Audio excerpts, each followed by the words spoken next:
There. 5 minutes then break. And then pitch report. Away with my jacket. I didn't bring. Mic check, 1 2 1 2. Mic check. Yeah, so small review of yesterday's game.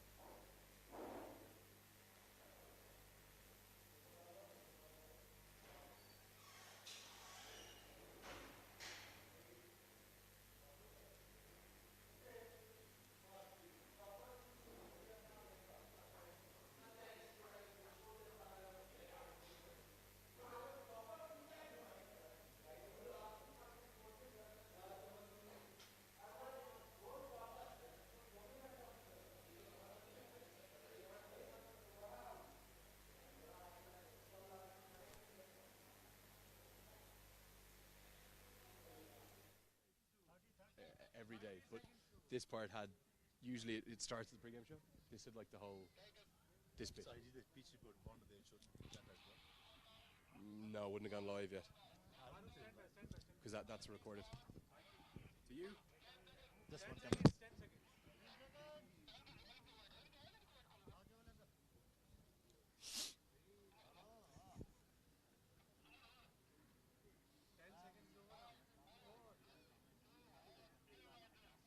Yes, hello, good afternoon and welcome to the Ridley City Cement presenting the How's That pre-game show. It's a cold and slightly strange morning here in Kathmandu because I'm not sure what's going on with the weather. We've no sun in the sky, it's very cloudy and it's the final group game, and after 14 matches of the group stages, it all comes down to today. We've got two questions to answer.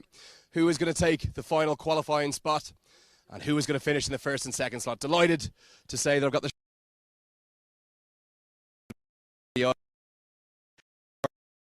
very cold here today. Very good morning to you. In fact, good afternoon, Andrew. A very good, very cold day, as well as looking at the wicket, bit of dampness underneath. So yesterday we had a much dry wicket, but today there's some dampness. Maybe there's no sunlight today.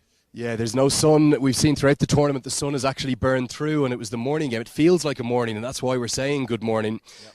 Let's have a little bit of a chat about yesterday. Not a great game of cricket, but an outstanding spell of bowling from Sunny Patel, 5 for 12. Definitely did, and also I thought it was just one-sided affair for the Lalitpur Patriots. Biratnagar Gladiators were undone by some good bowling by Sunny Patel and some good batting to chase that score down in 13 overs. And result of that, the Biratnagar Gladiators, the net run rate had been gone back in minus time. So it's an important game, as you said today. Yeah, and that means that no matter what, that those Gladiators, they're going to finish in third or fourth place. And it means that today's game, there are some permutations that we're going to have to chat through, but it's going to be the Kathmandu Kings 11 against the Biratnagar Warriors. Now, those Biratnagar Warriors, they're the reigning champions, but they're in trouble of actually going out. Remarkably, they've won 2, lost 2, and if they lose by a big enough margin today, they will go out. The Chitwan Tigers will stay alive, and the Kathmandu are looking to get a win because that will put them into first or second. How do you see today's match going? I think, first of all, overall, I thought Kathmandu Kings 11 has a stronger team for me on paper, but depends on how they're going to start. So I think overall it's an important game for both the teams, as you correctly said.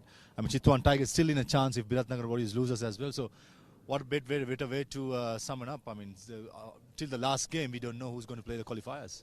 Yeah, those Chitwan Tigers, they're going to be sitting in their hotel room. They're going to be watching and going, praying for the Kathmandu Kings 11 to get a big win and get a win that will keep them in the tournament in fourth place. And of course, with the playoff structure the way it is, once you get into the playoffs, all you need to do is keep winning, and you could get to that grand final 22nd of September. And this is the third season of the TVS Everest Premier League. Let's talk about some star men, please, Farvez. I'm going to pick the first one, and it's an easy one, because the reigning champions, the Biratnagar Warriors, have the man who set the tournament alight last year, and he set it alight just 3 days ago, in fact, with 90 off 43, the innings of the tournament. Babar Hyatt, talk to us about him. A fantastic player even last year. He had a fantastic season for the Warriors, and international player from Hong Kong, big hitter. I mean, ideal situation. I mean, there's one side shot a boundary in the one side, so he will definitely target that areas. And he's a player, once he gets going, it's difficult to stop. So it's important that the Kings 11 have a plan for him. Yeah, he's got huge power, Babar Hyatt. And the star man for the second team, for the Kathmandu Kings, going with a local player. And for the first time in this series, we're going with a local batter, because we've had some runs scored by the local batsman finally. Amit Tristra, he got a 50 in his last game. He's important at the top of the order for the Kings. Definitely did. I mean, he had a decent season last year as well. And for Kathmandu to do well, they need to have a good opening partnership. They have a good middle order with Kevin O'Brien coming in the middle. So I think overall, who's going to hold their nerve better is going to win this game for today. Yeah, so just going to talk you through the permutations of the table. And it is a little bit complicated. It's going to depend a little bit on net run rates, perhaps. But for the Kathmandu Kings, the permutation is simple. If go to first or second spot, depending upon the net run rate with the Patriots. But they will be in that game tomorrow, which will give them 2 shots at getting to the grand final. For the Warriors, if they win, they go to first or second. Yeah. Now, if the Warriors lose, that's where it gets a little bit complicated. It's going to come down to net run rate for Arvez, and the calculators will be out later. It's going to depend on who bats or bowls well. So we're going to find out everything about the toss and much more after this break.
First 2 minutes, I was told.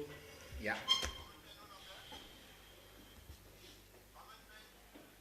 Kathmandu, they're bowling first. Check one, check one. Are we good? Check 1, 2, check 1, 2. Can you talk? Can you say something? Can you say something?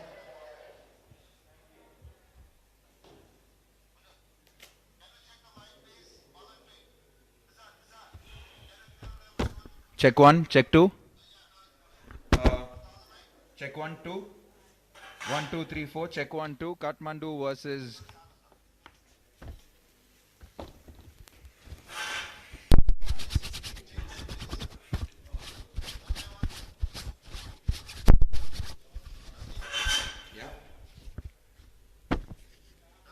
Yeah. Check 1, 2. 1, 2, 1, 2. Check 1, 2.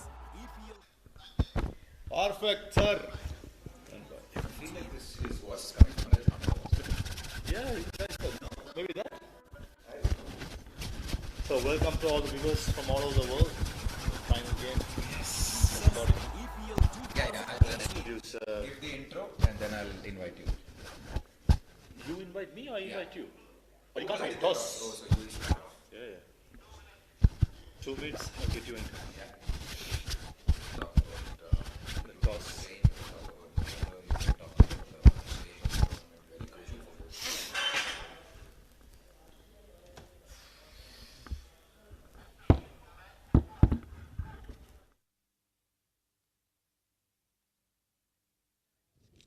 Okay, we're fine. You see how dusty everything is?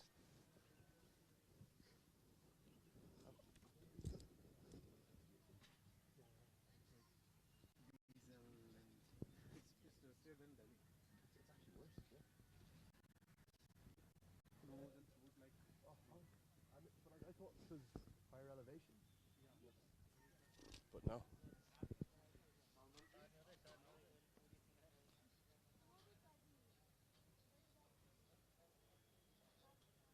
Hey.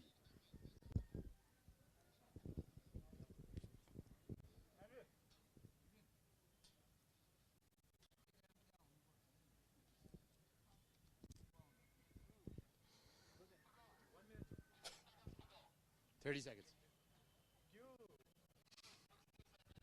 3, 2, 1, cue.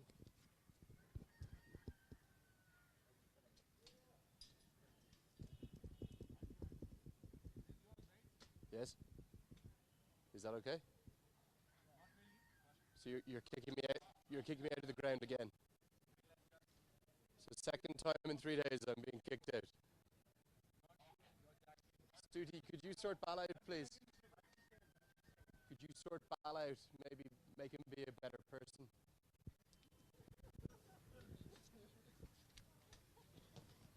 Maybe give him like 10% of your ambition. Ready?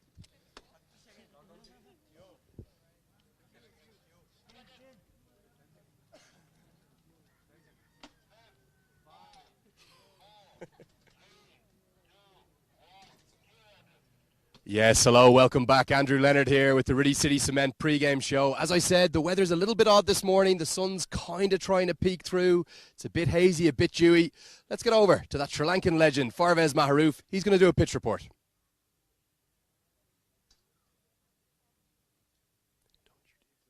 Against the Kings 11, and it's an all-important game for both the teams. And we are in the middle to look at the 22 yards here. It's an interesting wicket with overwinds conditions and a bit of moisture in the wicket as well. I mean, it's dry on top, but underneath I feel like it's a bit damp underneath. So team winning the toss may like to bowl first to exploit the conditions. So hopefully, we'll have a good game today.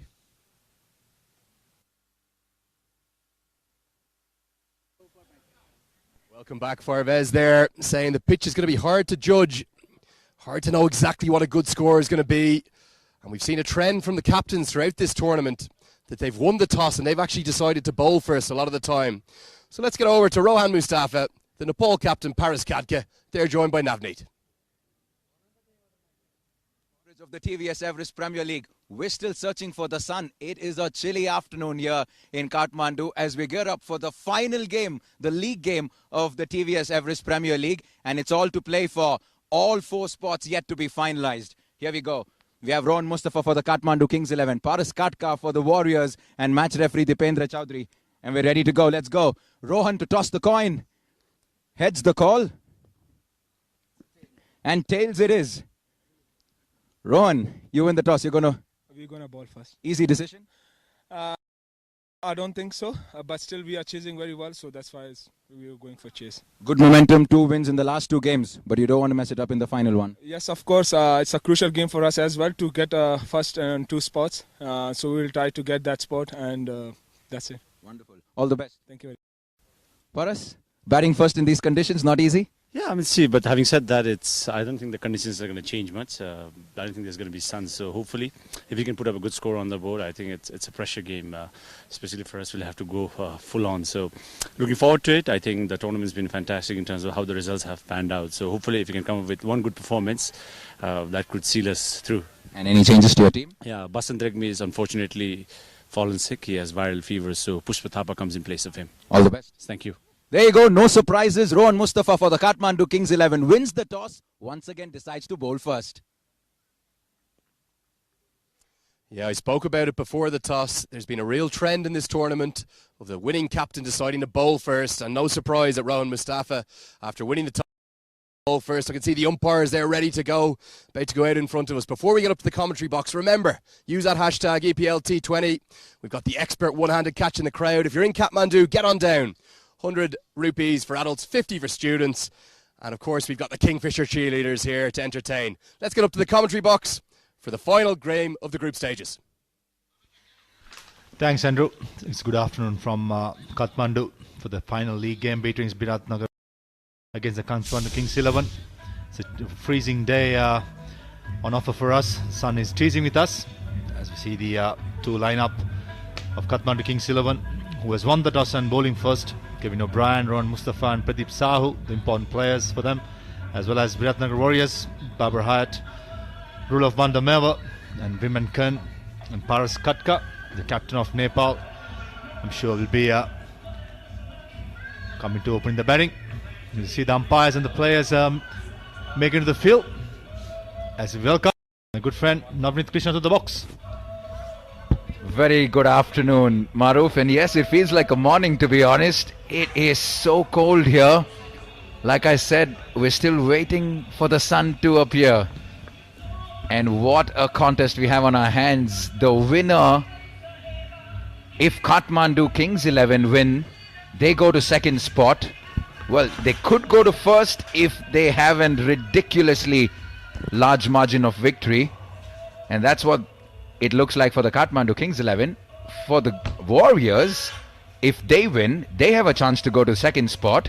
But should they lose, there could be a possibility because of the net run rate that they may go out of the tournament as well. Which is why this is such a crucial tie for both teams. And with overcast conditions, very easy on Mustafa to be bowling first. Absolutely, Navneet. Thought it's no-brainer. Winning the toss, bowling first. And the first hurdle is won by Kathmandu Kings 11. But this is all important to back it up by some decent bowling in the power play. As you know, Paras Katka can be handful in the power play. Proceedings from the commentary box end. There we go, Paras Katka. So far, just 29 runs of average of 7.25. I'm pretty sure that to finish the league up with a big score to help the team out. And we got Babar Hayat to come in as well. I mean, the situation has to be good for him to come and play his natural game. All ready for the first delivery.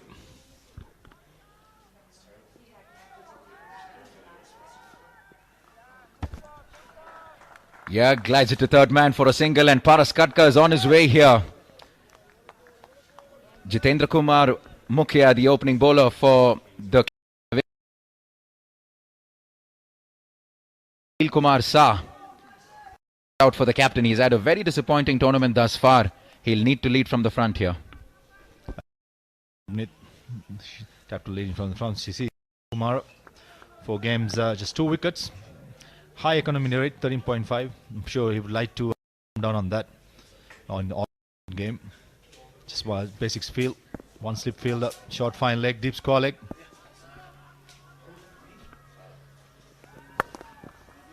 Short ball.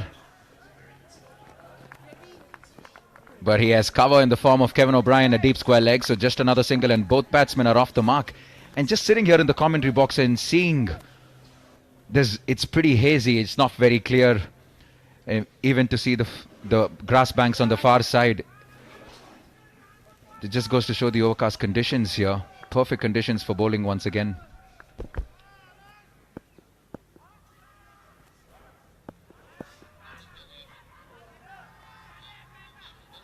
Yes, I can.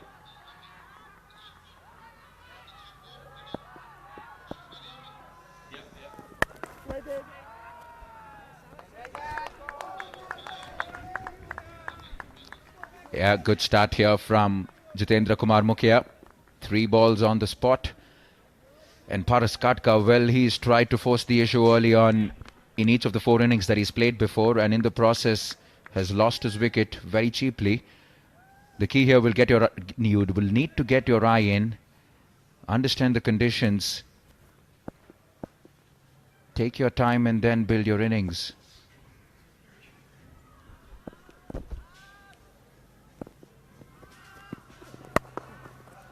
Beautifully flicked off his pads. That's a confident looking shot from the Paras Katka, and the first boundary of the game. How good was that?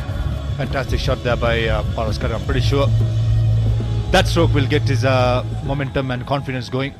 Jitendra Mukhya laying down the legs, trying to swing the ball. Generally outswing bowler, no swing, and very well picked up towards the mid-on boundary by Paras Katka. It's almost the perfect flick that you would see.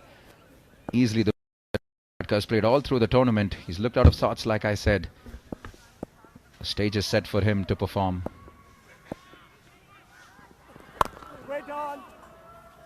Much tighter from Jitendra Kumar here.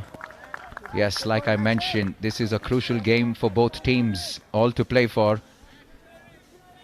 And more importantly, for the Warriors. Absolutely, winner takes all for the moment. As you see, Babar Hayat, the key man. Pretty sure he'll be batting in the top 4. If he gets going, there'll be some 50,000 rupees to be won in the crowd. One-handed catch. Absolutely. He went berserk the last time he came out with the bat. 90 of 43 deliveries.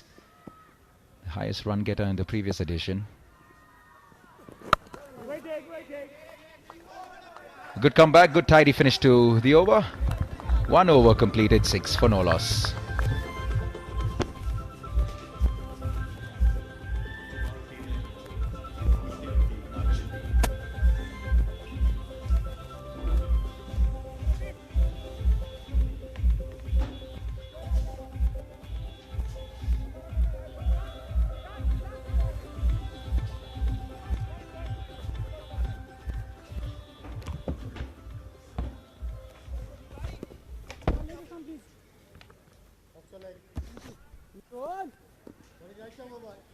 And it's going to be spin straight away from the far end. The captain going to bowl his arm over. Rohan Mustafa to open the bowling with Jitendra Kumar Mukia.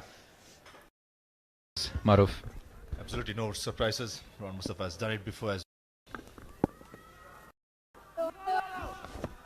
Would you have been tempted to bowl the two fast bowlers in these conditions? Was a little bit of movement off the pitch and on the air, in the air?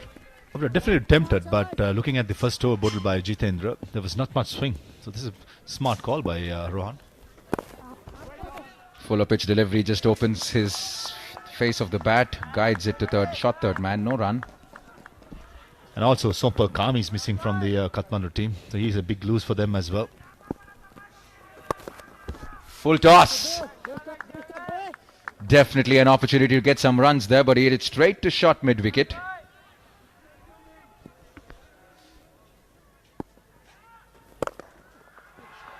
Bang! This time makes good connection and finds the gap as well.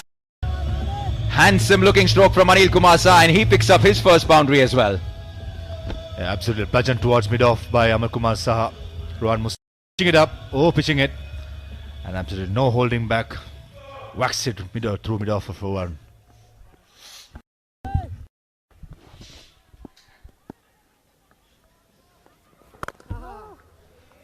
Much better, just short of good length there.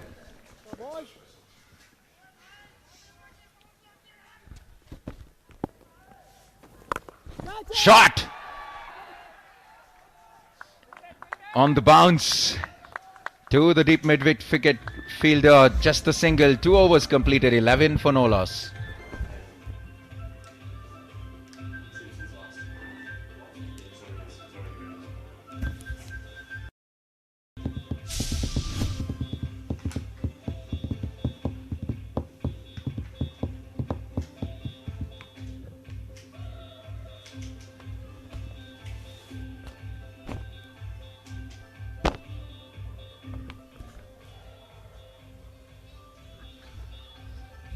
Yeah, 2 overs, 11 runs. The Warriors. You see a ball change. The experienced Kevin O'Brien into the attack straight away. Yeah. It's going to see what sort of O'Brien going to use here. Generally a medium pace. Like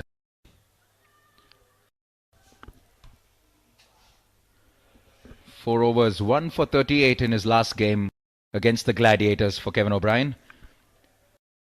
Simple strategy from the captain, Rohan Mustafa. He had his 4 key bowlers and they all bowled out 4 overs each. We saw Jitendra Kumar Mukia and Rohan Mustafa open very quick. O'Brien comes in. And they have the talented Pradeep Sahu.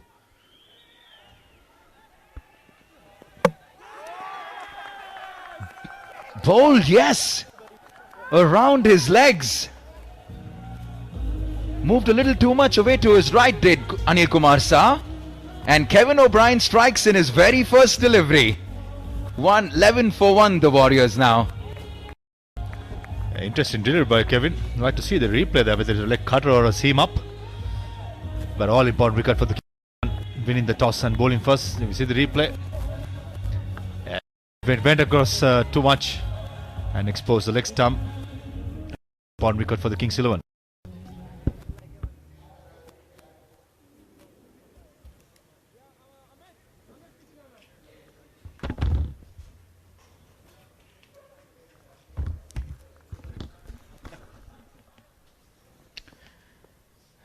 An early wicket goes down for the Warriors, and that makes way for the big man, Babar Hayat from Hong Kong. He's been the talk of the town ever since he arrived here in Nepal. Didn't play the first 2 games. Didn't get too many runs in the 3rd game, but in the 4th one, 90 of 43. And he set this stadium on fire.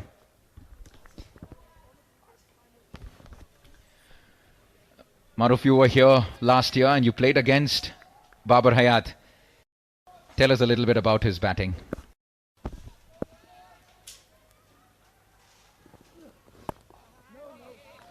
Yeah, he did have a good season last year, Babar.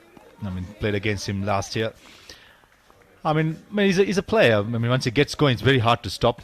And he's a player. It takes a little time to get in. Once he gets going, there's a handful. As you see the replay there, Kevin O'Brien hitting the leg stump. The players of Babar Hayat's caliber just need some time to get in. Once he gets in, he can clear any boundary, any bowler.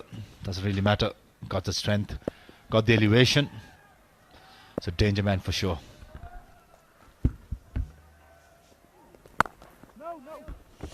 Well, when the toss was happening, there wasn't anyone in the ground. News has spread very quickly that the Warriors are batting first, and their chance to win 50,000 on Babar's in the middle. As well as we are in the com box. Yeah, Babar Hayat, what a player he's been. He's professional, proper professional, playing all over the world. Getting things done. Last game, as you said, 43 of 43 deliveries for 93, wasn't it? 90.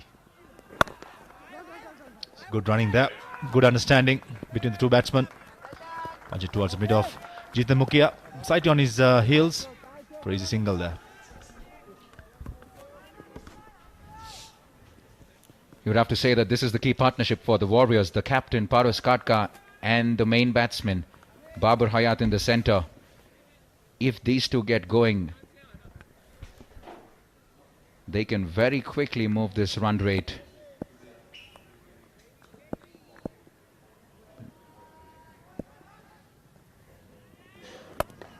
Much better. It's good to see It's good to see Paras Katka take his time. Well, that's what he didn't do in the first 4 innings. And the key is to settle down, get to know the conditions, and then he knows that he can go big at a later stage. Yeah, both these batsmen, they know that they got the strength whenever they want to go big to clear the boundary. So it's important for Warriors' point of view. These 2 batsmen take their time. They always can catch up. And also, we don't know what's the best score in this wicket going to be. It's a bit tacky as well.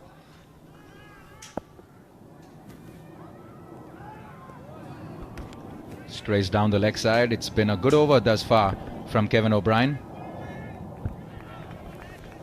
Tried to select cutter there by Kevin, miscuing it towards the leg stump. Lucky that Paras Katka didn't get a slight nick into it. His fine leg up. Not a good delivery by Kevin. It's always important, the first delivery and the last delivery in 2020.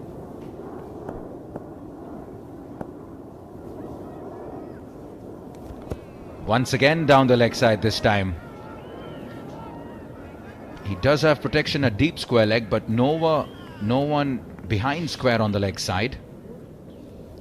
All he's trying to do is bowl wicket to wicket, because there's no field outside the ring in the off stump, and he cannot give any width to any of the batsmen. Any slight nick will be a 4 runs towards 3rd man. So to compensate it, he's trying to bowl straight, and when it swings, going to be leg side.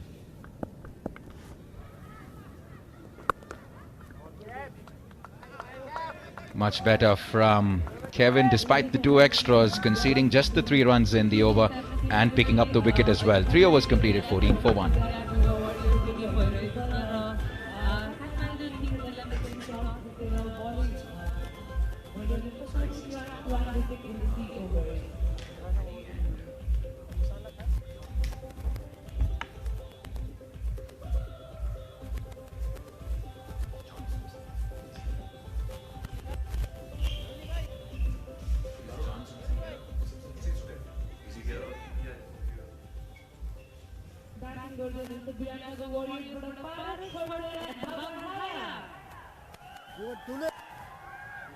Center.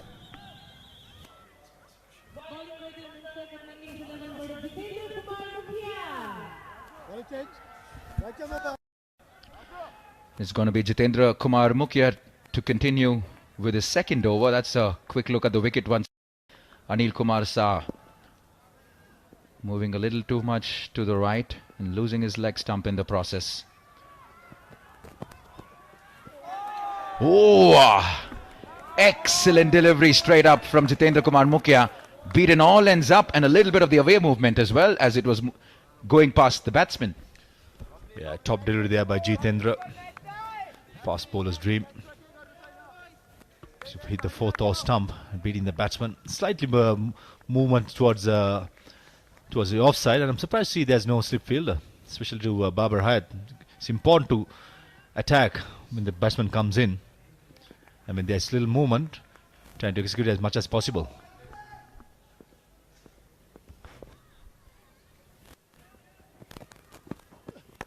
Shot ball. Frees his arms, but not making the best of connections. Just 2 runs. In fact, just 1 run for Babar Hayat, and that brings Paras back on strike. For a second, the mid-on fielder would have felt that he had a chance there. It went very high. Didn't get the distance that he would have liked, Babar. Slightly hitting on top of the bat. Not timing it. Rohan Mustafa quickly releasing the ball, just reducing the just 1 run for the Warriors. Okay, it's been inconsistent with his length. 1 or 2 good deliveries, but mostly he's been short of the length. In swinging conditions, he got to be pitching up more. Shot. Moving to his left, Paras Katka giving himself some room to free his arms. Did that, made good contact as well, but found the point fielder, Kevin O'Brien. And an important update from the teams as well. We heard from Paras Katka at the toss. Basant Regmi not playing today. Their star left arm spinner not keeping well. How big a role is that going to play? Yeah, it's going to be huge for the Warriors. Thought in this wicket, especially in the other part of the game, it may be the wicket will be dying and the left arm spinner will be very handy. And having so much right-handers in Kathmandu team. White ball. Down the leg side, Mukhya again, earning the line and length. Talking about the spinners, I thought even yesterday, the latter part of the first innings, the spinners dominated because the wicket was dying and it was slow. So missing out Basant Regmi is a big blow for the Warriors. Yeah, if there ever was a successor to the great Shakti Gauchan, it definitely is Basant Regmi. He's been phenomenal with the ball, the highest wicket taker in the 2017 edition, and not playing this crucial game.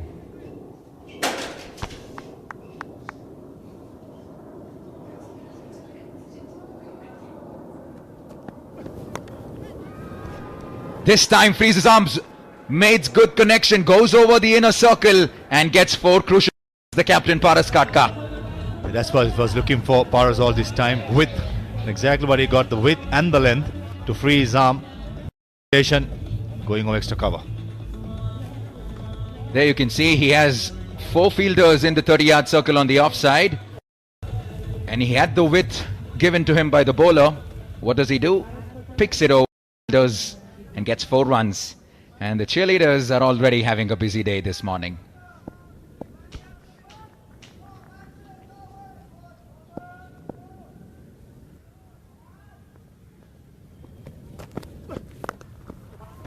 Shot this time, pulls it away on the leg side.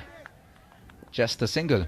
It's great to see that the crowds have come in already in pretty big numbers. Like I said, there was barely anybody at the toss 25 minutes ago. Yeah, they got the message that Warriors is batting first. They're rushing through. It's a good game here. Last league game. Big game for both the teams. Good 2 teams, performing well. And the crowd has been excellent. Compared from last year, Navneet, though the crowd has been very consistent this year with huge numbers, especially the last game where Shakti played. I was told about 12,000 people, which is excellent for Everest Premier League, which is growing stature by day.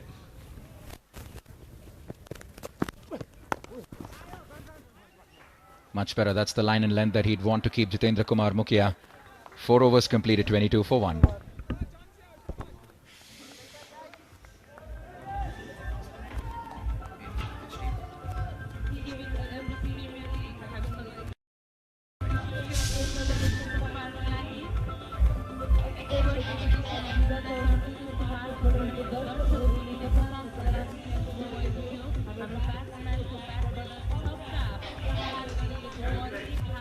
Once again, a look at the batting scorecard for the Biratnagar Warriors.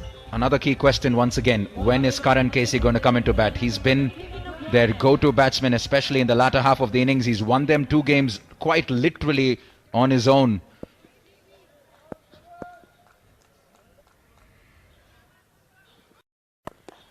And there were a few talks about whether he came a little too late in their previous game when the Biratnagar's Warriors went down. Mind you, the Biratnagar Warriors are coming into this game with back-to-back losses, while the Kathmandu Kings 11 are coming with back-to-back victories. And in the T20 format, momentum plays a huge role. Absolutely. Momentum plays a huge role. That's why I said before, Warriors, for them to have a good chance, these are the 2 batsmen have to get them down. And also Karan Casey, when he gets his choice, beg your pardon, gets going, it's going to be hard to stop. I believe he has to bat in the latter half as well. Shot! He picked that straight away, did the captain Paras Katka, and heaves it over the mid-wicket region for the first 6 of the game. Ominous signs as the captain is looking good this afternoon. Absolutely. Was waiting for that length, got it. Slight leg cutter by Kevin O'Brien. Set up nicely for Paras Katka to do in his arms and over mid.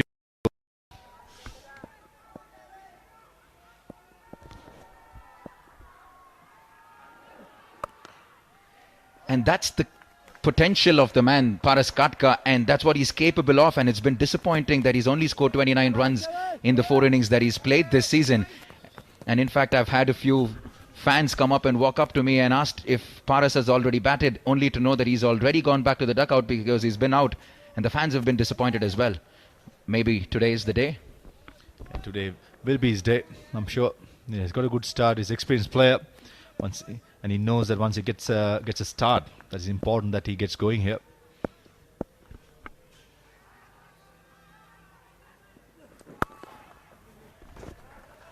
Nice and steady from Babar Hayat. Just punches it down the ground for a single. Sensible stuff from the Warriors. 32 for 1 right now. 31 for 1 in fact.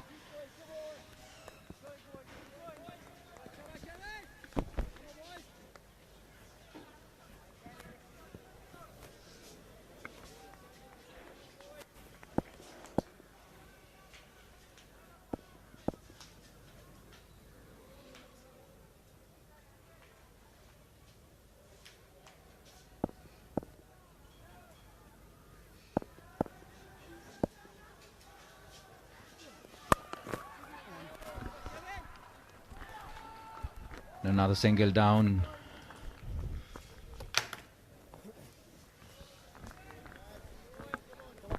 A predictable length been consistently bowled by Kevin O'Brien. It's back of the length, bowling the little leg cutters as well as the seam up. The 2 batsmen hanging in the back foot. Anything short, as we saw the last few deliveries ago. Went for 6.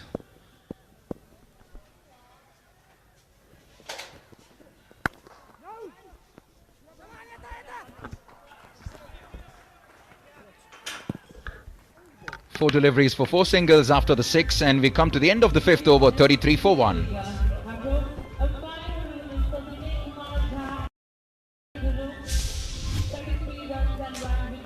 Captain Paras Katka batting on 19 of 14 deliveries, and Babar Hayat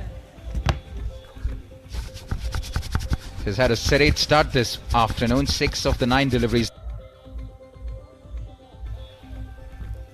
Overcast conditions this afternoon here in Kathmandu in the final league game of the TVS Everest Premier League. It's all for both teams looking for a win. And to bowl the 6th over, and his 3rd over is Jitendra Kumar Mukhya from the far end.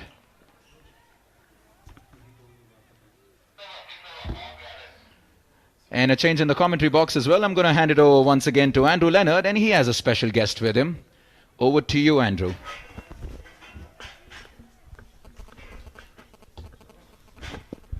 Yeah, thank you, Nav. And very good afternoon, everyone. The final game of the group stages.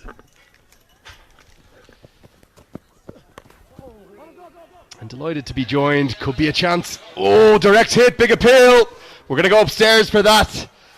They are going to run 4 overthrows, which deflected off the bat, but the umpire's gone up to the third umpire, so he could have a wicket here. Let's see what happens.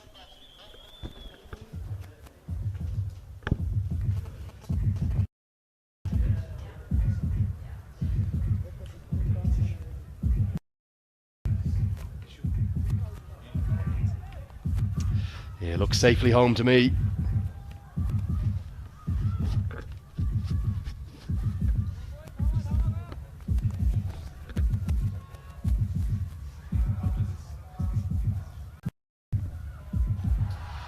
Yeah, given not out, and not only given not out, but also the umpire signalling the 4 overthrows, which gives 5 runs to the total.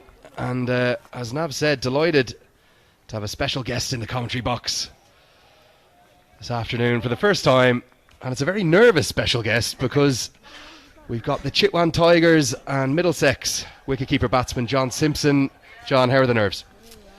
Yeah, a little bit nervous. Obviously, first time commentating, but delighted to be here. Obviously, one eye on the game. Obviously, it's going to be interesting to see how this pans out, and hopefully, the Kathmandu Kings can do us a favour and get the Chitwan Tigers a win. Yeah, and I suppose you're nervous not just because of the commentary, John, but because the action on the pitch is going to decide whether or not you stay in the TVS Everest Premier League. Hit towards cover, diving chance, one-handed dropped. A superb effort. He was quite square, but it goes down and they're going to run back for 2. All sorts going on right now. An outstanding effort in the field by Boudier, Naresh Boudier. That would have been a specky, John. Yeah, it'd have been a phenomenal catch. And again, a great bit of running here to come back for the second. He flew through the air. He did get a full hand. We've seen that a little bit. We've seen cover quite square on these wickets. Surprised he's not a little bit straighter, perhaps. Yeah, I think traditionally, normally we'd sort of have a straighter cover, but I think, on these slower wickets, I think they've sort of tended to have a squarer man, especially with a sort of shorter boundary to one side of the wicket. It's just one of those things, I think, here. Yeah, and John, you can see that Paris Kadka's really looking to go at it this morning. His Warriors side know that if they have a heavy defeat, it will be you and the Tigers that go through. Probably about looking to be aggressive again. Kadka, final over the power play, just going to be a single this time. The permutations will depend upon not only how quickly the Kings would chase the total, but also their final score to the end with a boundary 4, boundary 6. But you'll be hoping for a Kings win here, John. Yeah, there's a few permutations, but yeah, it'd be great to obviously, hopefully get a Kings win. Keeps our tournament alive. But let's see how it pans out. I know, they've got some quality batsmen at the crease at the minute with Baba Hayat and Paris Kadka. And they can be at their destructive best. And you're going to need to see the end of at least one of these two, because they're ticking at the moment. Kadka, who has not really got a run all tournament, 4 failures so far. He's going to need to strike on, maybe make another Nepali batsman 50. Babar Hayat, a key wicket. Have you enjoyed the tournament so far? Yeah, it's been fantastic. Sort of first franchise 2020 away from home. I didn't really know what to expect, but it's it's certainly been something that has sort of taken my breath away. To be honest, I mean, the support's been fantastic. The boys from the Chitwan Tigers have been excellent as well. They've looked after myself, George, and Paul excellently. Down the track, hit towards the man at long off. Taken! That's gone. It's a catch from Pradeep Sahu. That's the big wicket, the star man from last season. Babar Hayat falls, and John Simpson can't get the smile off his face.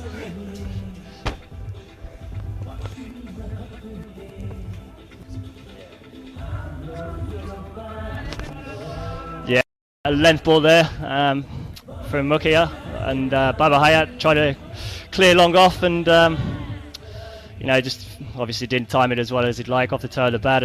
Catch down at long off. That's the second wicket. It's 41 for 2.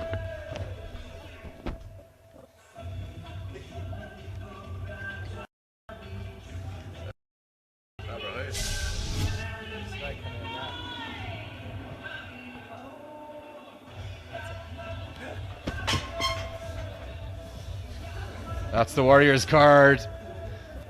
Kadka, 21 not out, but the huge wicket of Babra Hyatt, and what a that was from Pradeep Sahu.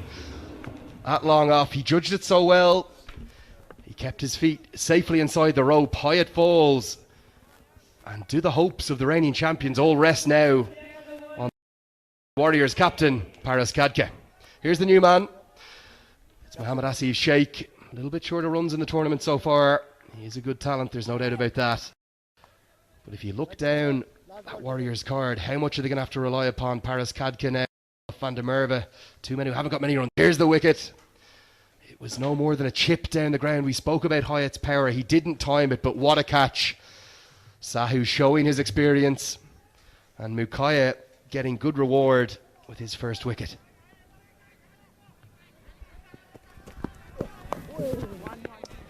Nicely bowled by Mukaya. Just going to be a single. 6th over. That's the end of the power play. It's 42 for 2.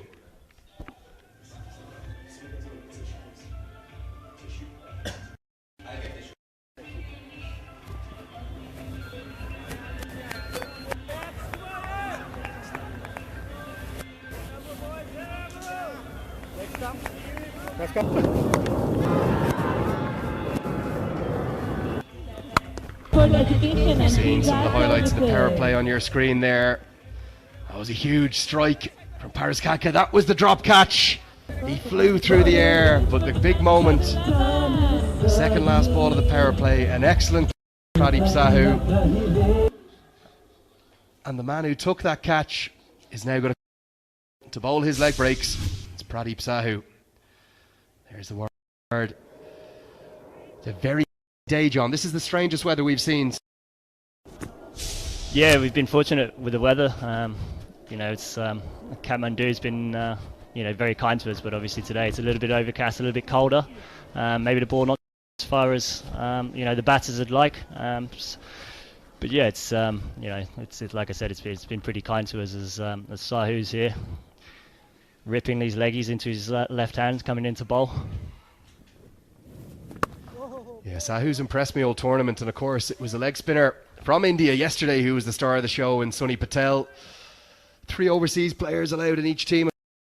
And, the King's going to rely so much upon Kevin O'Brien, Rohan Mustafa, the UAE captain, and this man, Pradeep Sahu.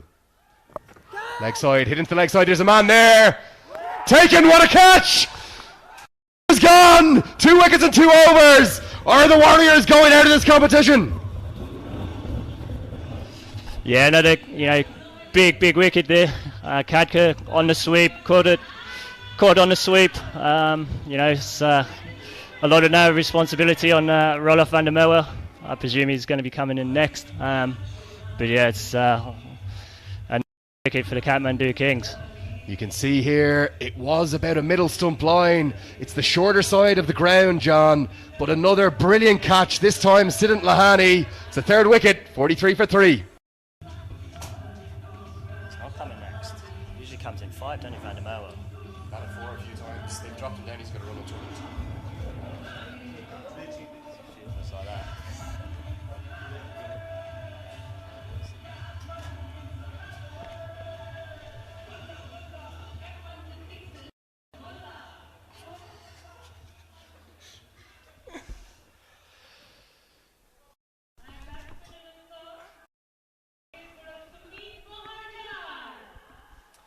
That's the new man at number 5. It's Sumit Maharjan. And if you're just joining us live on AP1 HD, we have seen 2 wickets in 4 balls, and are the 2 most important batsmen for the reigning champions. First, Babra Hyatt goes, and then Paras Kadka. And I have John Simpson of the Chitwan Tigers in the box to my right. He's joining us for a guest commentary stint. And the Chitwan Tigers' fate in this tournament, it relies entirely upon the Kathmandu Kings. The Kings must win, and they must win well. And with catches like that from Sidney Lahan, John Simpson breathes life. And so do his Chitwan Tigers. Yeah, it's you know, it's a fantastic catch there out at deep square. But yeah, it's like I said, the Kathmandu Kings here really squeezing hard. You know, a couple of dot balls there on the bounce there from Sahu. So let's see what happens. This ball coming in now. Quicker and flatter from Sahu, but another dot. Have you been impressed with the general standard of cricket, John?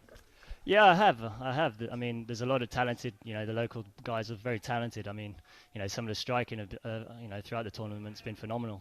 You know, and same with the bowling. Yeah, super stuff from Sahu. Dot to finish the 7th over. It's 43 for 3.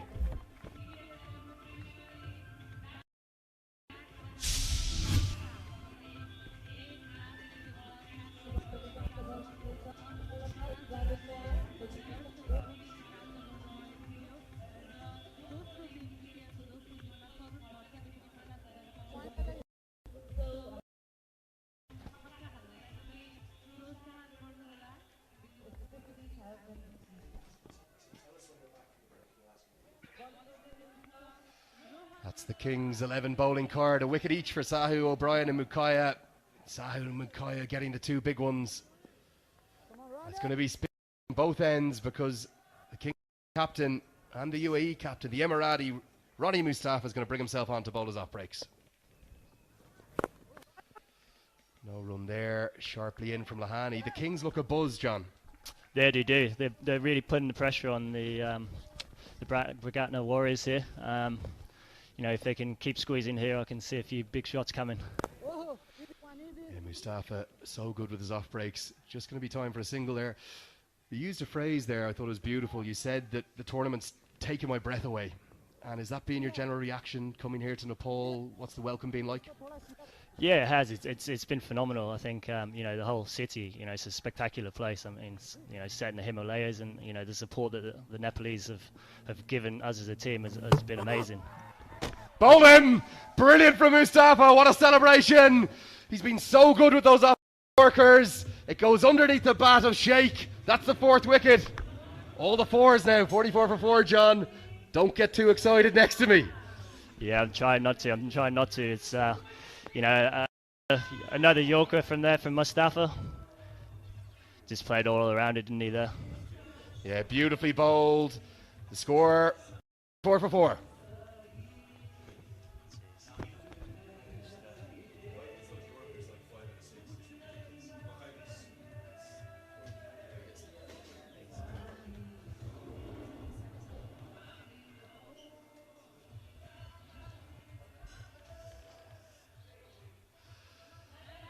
That's the new man at number 6. It's Roloff van der Merwe. All round, very short of runs in this tournament, but he's been outstanding with the ball. If we can just try and explain the context of how important this game is, it will not only decide who goes on to contest the 1st-2nd playoff, but also decide whether or not the Biratnagar Warriors will even stay in the tournament. Because if they lose, and they lose heavily to the Kings, the Chitwan Tigers are going to stay alive. And I've got the Chitwan Tigers wicketkeeper batsman to my right here, John Simpson, the Middlesex man. And he's been a nervous man, but since he's come into the commentary, we've had 3 wickets. Feeling a bit more confident now, John? Yeah, a little bit more confident now. Yeah, I was obviously pretty nervous at the start, but you know, 3 quick wickets has really put the pressure back on Biratnagar Warriors here. Cut away by van der Merwe. There is protection out there on the short side. A little bit of a fumble, and they will get back for 2. Van der Merwe is very quick. 2 runs to end the 8th over. It's 46 for 4.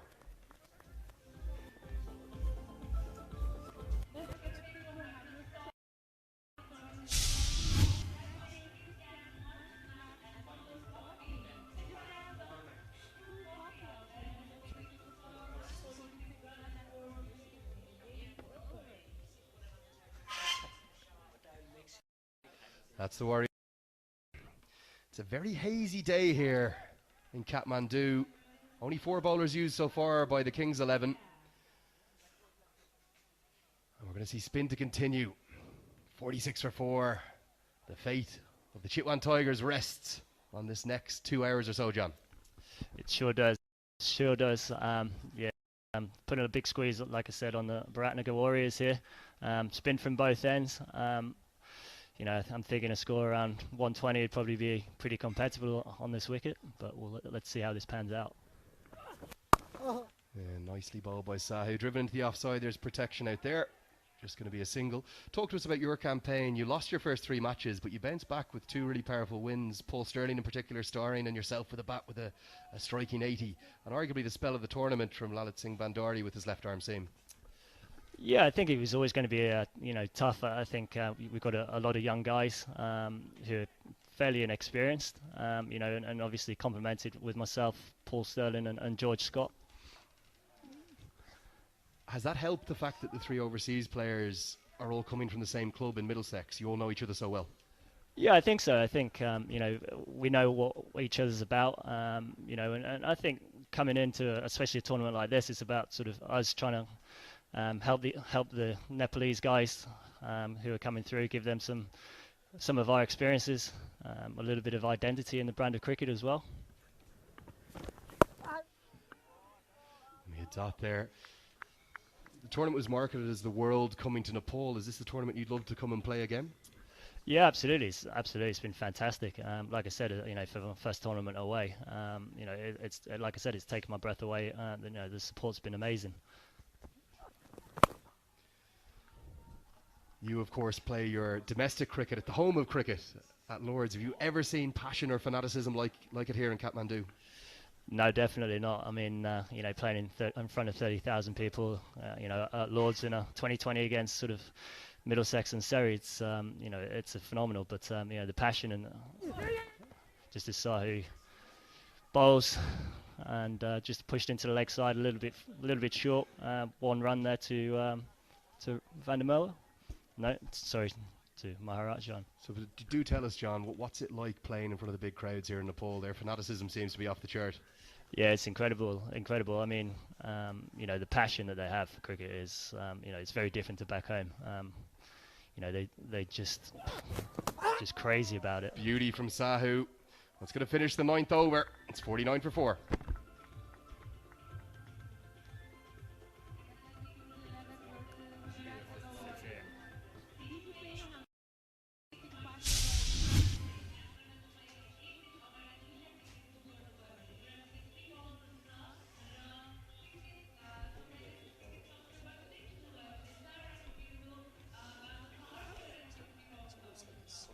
Yes. 9 overs gone here at the Kirtipur International Cricket Ground in Kathmandu. And we're going to have a change because it's going to be the aggressive young leg spinner Bikram Busal, who bowled so well in the last game, I felt. So we're going to have leg spin from both. You can see it's a hazy sort of day here. Odd conditions, the sun trying to break through. Starts with a long hop, hit to the man at Cow Corner. It's hit over his head though, and that goes for 6. Yeah, not the best to start with, but it's just cleared the ropes. I mean, that's the way you want him. You want him hitting to the longer boundary, especially with a side there. But that one's just managed to clear the man at Cow. It wasn't right out of the middle of the bat, and just for a moment, the man in the deep thought he had a chance, but try as and he starts another long hop, hit out towards the man again, but it's going to soar over his head. Back-to-back 6s to start this over. Bikram Busal swinging the momentum back towards the Warriors. Yeah, very poor start. 2 drag downs there from Busal, as is this the momentum that the Biratnagar Warriors want? This could be the over where they really sort of change the game. It's be interesting to see whether he carries on the attack here or he's happy to sort of take a single.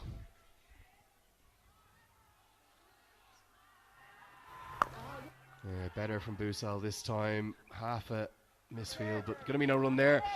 The 2 6s, the back-to-back 6s, are hit to almost the exact same place in the ground. In fact, I think they might have hit the same Tokla T advertising hoarding, so Decent accuracy back-to-back there from Sumit Maharjan. Better from Busal. Tricky as a leg spinner sometimes to start in a T20 match. Yeah, it is. It's very much so. You know, sort of trying to find your length, especially on these wickets out here. It's about trying to drive the ball into the wicket, trying to make the guys hit the ball straight or to the long side of the boundary. But starting with 2 drag downs, it's immediately you're under pressure. He struck me as a confident young man, though, so I'm sure he's going to try and bounce back here. You see the back-to-back sixes. They were, very honest, incredibly poor deliveries. The first one nearly pitching in his half compared to the batsman's half. And that one was a little bit of a top edge. And again, another drag down picked up early by Maharjan. Much better to finish the 10th over. 63 for 4.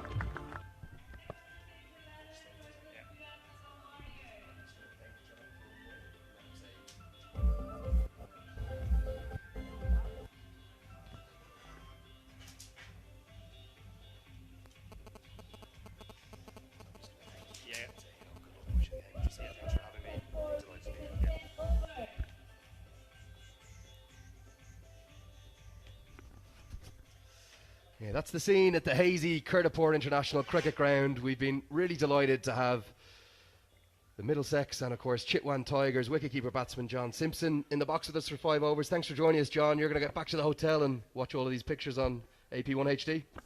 Yeah, thanks for having me, Andrew. It's been an absolute pleasure, and I'm really looking forward to seeing how this game pans out now.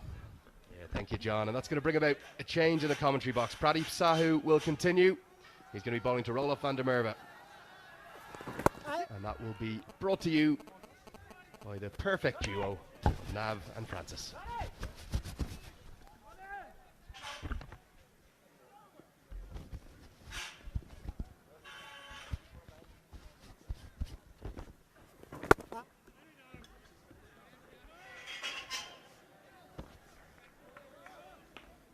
Thank you, Andrew. Thank you, John.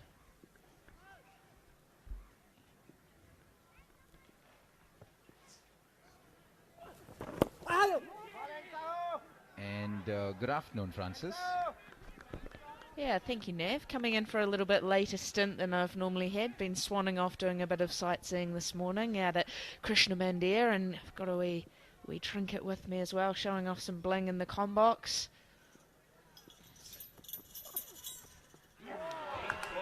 Gone! Pradeep gets Roelof van der Merwe. How big a wicket is this? Middle stump uprooted.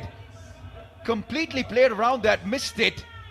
Wicket number 5 goes down now for the Warriors.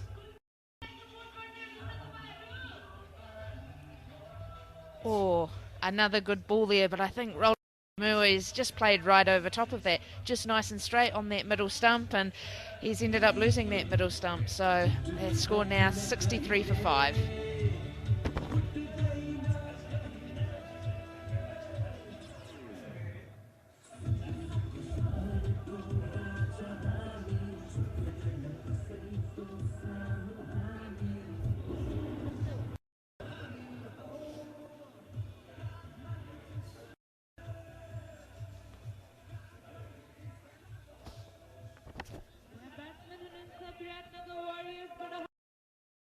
New batsman for the Warriors, Hari Bahadur Chauhan. Well, he's only scored the 29 so far in the 4 innings that he's played. Got too much of a bat out, but he's out at a very crucial stage in this important last league game. 5 down, half the side back in the dugout for the Warriors.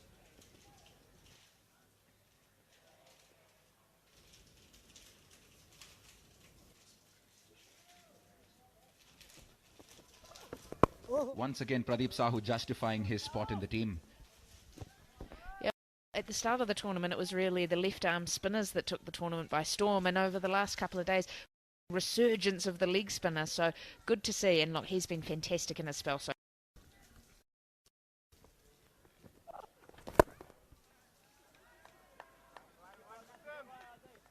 the 2 on the cards now, just the single. It has been a toss-up between Anand Subramaniam and Pradeep Sahu, but excellent ball the last couple of games has made him a certainty in this team. Let's take a look at some of the highlights there. Anil Kumar Sa going a little too much to his right, losing his leg stump. And then that little bit of a partnership between Paras Katka and Babar Hayat. Those two wickets. First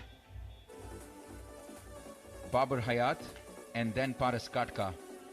Defining moment in this game. Yeah, it has been, and it showed that teams have often lost those wickets in clumps. And when you lose one, you tend to second one straight after it. So back live here with Bushell in again with his second over. And a lovely shot to start off. He had a couple of pretty poor deliveries in his first over, and that's not really a bad ball to start his second over, but expertly played down through that third man area, and it's just run across the ground for 4. Yeah, hasn't been a very pleasant start for Bikram Bushal this morning. 14 runs in his first over and a boundary of the first ball, and a repeat once again. Is this going to run down as well? Yes, it is. It almost looked like an replay. Very intelligent batting here from Chauhan. Yeah, you could be forgiven there for thinking we were still watching a replay. Almost identical balls, identical shot, and the identical result. So, look, Bushal thinking he's going to have to be changing his game, and really, really good batting here from Chauhan, just exploiting that short boundary there.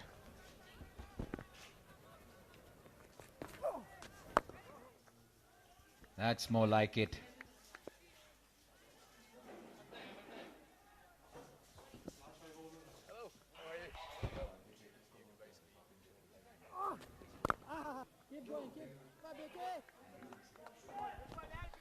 Another dot ball there, showing it's much, much harder to play when he gets that line in nice and tight. Chauhan really was looking for that width to be able to put away through that vacant third man area.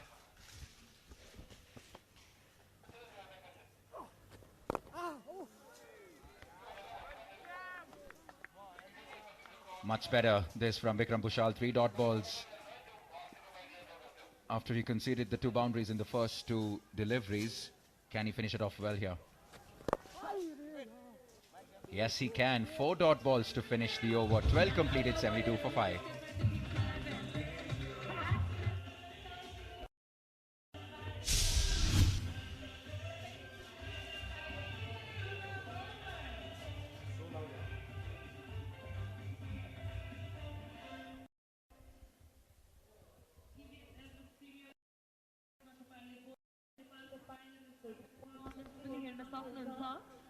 He's been the standout so far. Pradeep Sahu opened the bowling for the Kathmandu Kings 11. 3 overs for 5. Outstanding figures. And it's going to be Pradeep to finish his spell from the pavilion end. Bowling the 13th over to Sumit Mahajan.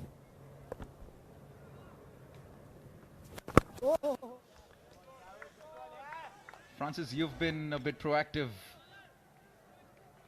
There you go. You've seen a little more of Kathmandu than I have. You've been enjoying what beautiful Kathmandu has to offer to you. Yeah, simply stunning, to be honest. I had a lovely morning out seeing the sights, and we were lucky enough, a couple of us, to be taken on a guided tour as well. So we got all the info. Oh, and it was just fantastic. Fantastic to see the life about the place, the colour, everything going on, and of course the history that goes with it as well. Shot. Excellent sweep shot. Got on top of the ball and he swept. And it's not easy to find that gap to the left of the shot fine leg fielder, and to the left and to the right rather of the deep square. That to procession. Yeah, just missing on his line there a wee bit, Sahu, and he has been put away, which we haven't seen so far today. As you mentioned, to be able to thread the needle through.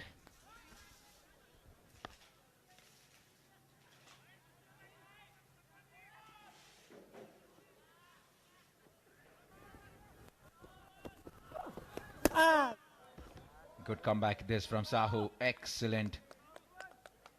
Just on off stump and outside off, and turning away from the right-hander makes it a lot harder to play it on the leg side against the spin.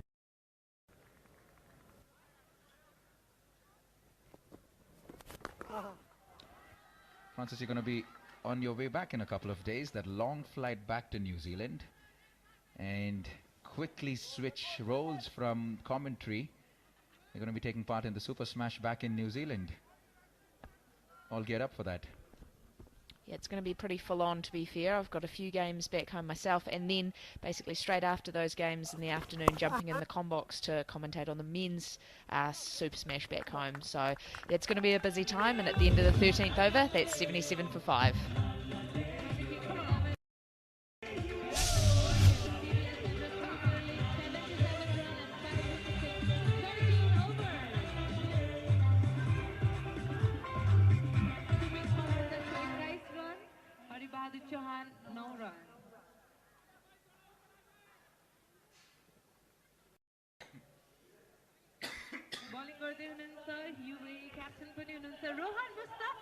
Right, we have a good crowd now already building up for this crucial final league game. Unfortunately, there's going to be no Babar Hayat show, no Paras Katka show, because it's been the Kathmandu Kings 11 that have dominated the first 13 overs. 5 wickets that they've gotten so far, just 78 on the board. Crucial 7 overs here for the Warriors.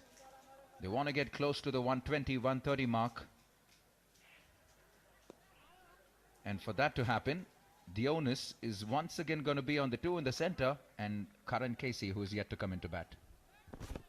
Yeah, crucial wee part of the game here. They need to make sure they don't lose too many more wickets, especially to the wily spin of Rohan Mustafa here. He's been fantastic with the ball, and they're just able to knock him down the ground on that occasion. But yeah, they need to keep wickets in hand for a big push at the end. There you go. A happy looking man there, the founder and the managing director of the Everest Premier League, Mr. Amir Akhtar. We've had a few chats with him off the field, and he's been very happy with how the tournament has transpired this year. And it's only getting bigger and bigger. It's just great to see what this gives for the people of Nepal.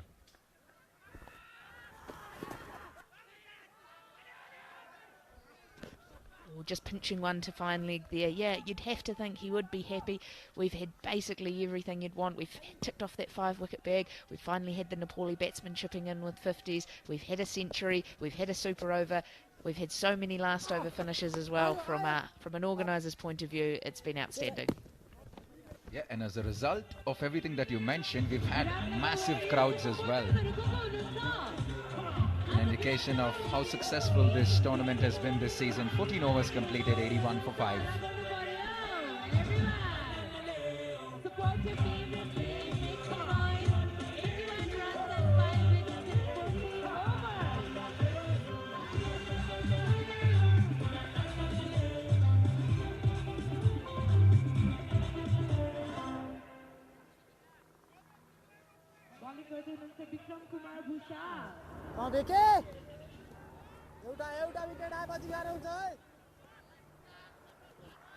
The captain Rohan Mustafa continues to have faith in Bikram Bhushal. He's going to bowl his third over despite going for the 22 in the first 2 that he's bowled. He bowled from the far end in his first over. Got tonked for those 2 massive 6s on what were very ordinary deliveries. He's going to try his arm over from the pavilion this time. I don't know how I'd feel if I was him after being hit for 6s to the longer boundary to get the switch and be bowling to the shorter leg side boundary, but let's see how he goes here. Well, leg spin has worked for them so far. Pradeep Sahu has been the most economical and the most successful bowler this afternoon, which is why the captain is probably continuing with Bikram Bhushal. A lot of turn on offer for the bowlers here.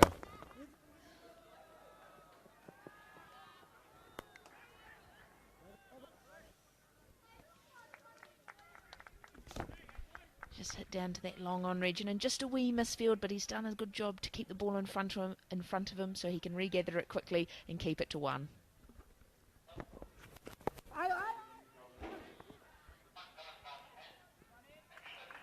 Once again guides it to short third man, just the single this time. The go-to shot for Hari Bahadur Chauhan this afternoon.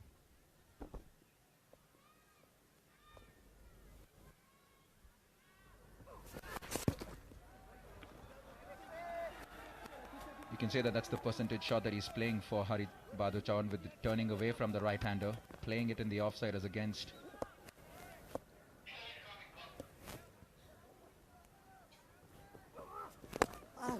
Giving it a little more flight this time, Bikram Bhushal. An inside edge to short, fine leg, just the single. And good courage to keep tossing it up and tossing it up. And look, it looks like his plan here is to go wide of the off stump to make it really hard to access that leg side boundary as well here for the batsman.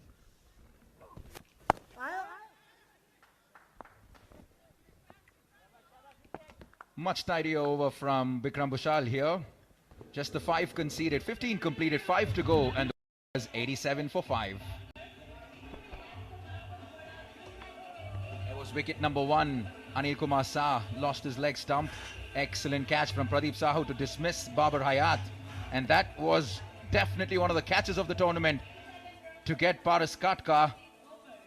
Roelof van der Merwe was wicket number 2 from Sahu, and that was the 5th wicket that went down. We're back live for the final 5 overs of the game. We'll quickly hand it over to Andrew Leonard and Parvez Maroof.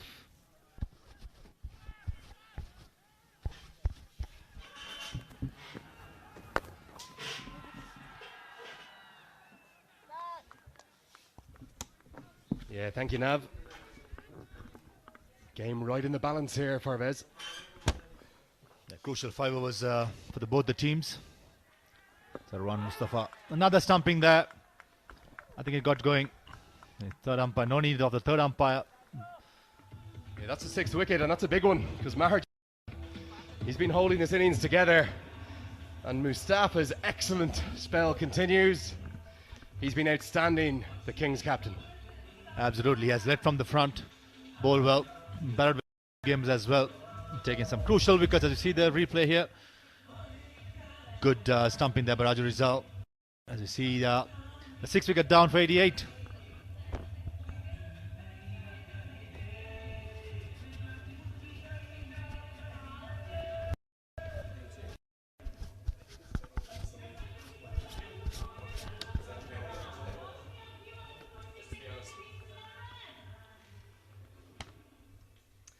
Yeah, 6 wickets for the reigning champions, the Biratnagar Warriors. Puspa Thapa, the new man to the crease. He's going to need to improve on that average for Viz. Also, not having Karan Casey coming in. I thought it's a surprise call by the Biratnagar Warriors. Full immediately. Clip and behind square in the deep. Just going to be a single. Yes, really surprised. Karan Casey not coming to the wicket now at number 8. Here was the wicket. Nicely flighted. And he's actually yorked him again. But it was a superb piece of keeping from Raju Rizal.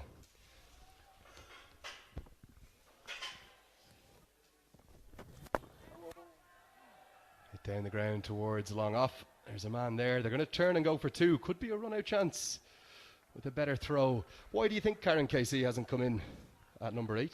I mean, hard to believe he's not here, Dimo. I mean, at least for the last 5 overs. I mean, understand that last 5 overs a hitter like his caliber can be used, but sending a batsman in Thapa just haven't had any good knock or a decent hit in the middle. Whereas Karan Casey have scored important runs for the Gladiator.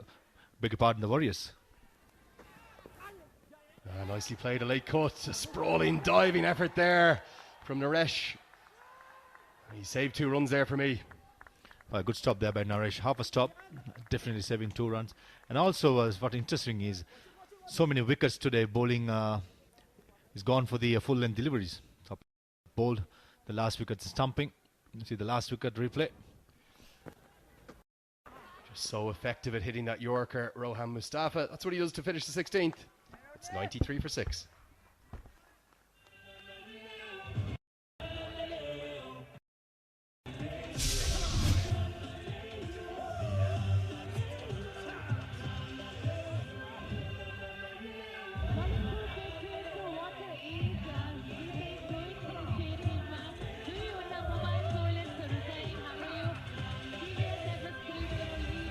The Warriors so far, just when any of their batsmen get going, they've tended to lose their.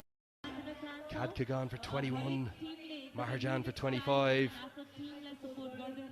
Chauhan hasn't really been able to get going. There's just 4 overs left in the innings. It's going to be Kevin O'Brien, so he'll probably bowl over 17 and 19 with a lovely new haircut today. Yeah, Kevin O'Brien, proper professional, coming into the attack. And a decent field as well, having the mid-off up. I'm pretty sure that it's going to be more of leg cutters into the wicket, trying to slow the pace down and get the batsman to score, make all the pace. Yeah, heaved into the leg side. There's a man in the deep. Taken. That's the 7th wicket. He was looking to clear the leg side, but O'Brien extends the arms in celebration. That's his 2nd wicket and the 7th of the innings. Yeah, that's good change of pace by Kevin. Those little roll cutters. And batsman finding the deep square fielder for perfection. Yeah, and a comfortable catch taken. And Falahani out there. That's the 7th wicket. It's 93 for 7.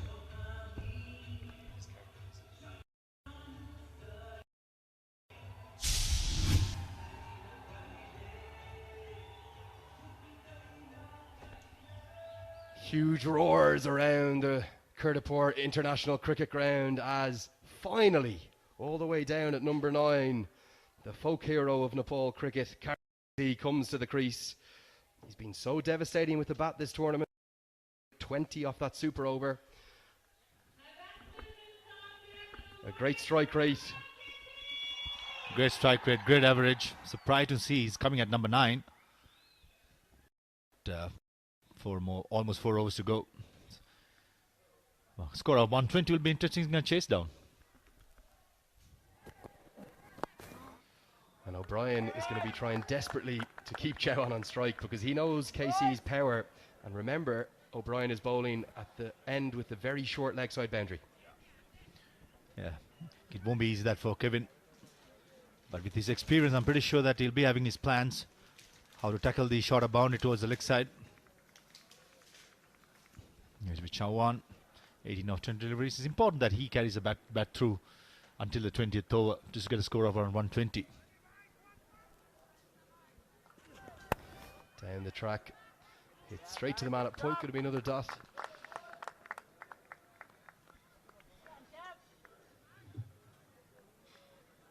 See that hashtag on your screen there, EPL T20. Get your messages into us. We didn't get to any of those questions yesterday, did we? So I think when I come on with you in the 2nd innings, going to be some digital media time. Hashtag EPL T20. Send us your tweets, your Facebook posts, your Instagrams. We'll read a few questions out. That's a glorious shot. The man at mid-off is in the circle. It's 4. Ideal length for the batsman to free his arm. Not the ideal length bowled by Kevin O'Brien, having the mid-off up. And Chauhan, don't need next second invitation, smashing it through our boundary for a boundary.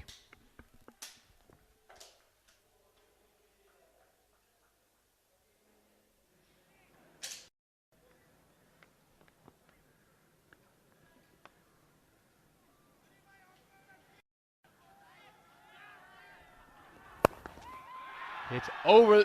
Oh, taken. What a catch. I thought it was going to carry over mid-off. Brilliant again from Pradeep Sahu. That's the 8th wicket. Brilliant by Sahu. Superb catch. Batsman middled it properly, but just couldn't get the elevation to clear the mid-off fielder there. Another wicket for Kevin O'Brien. He's bowled well so far. Picked up 3 wickets. He was looking for back-to-back boundaries in that mid-off region. The man was right edge of the circle, and crucially Pradeep Sahu's a tall man as well. It looked at first like it was going to fly over his head, but he leapt into the sky and took a brilliant catch. It's 97 for 8. Brilliant.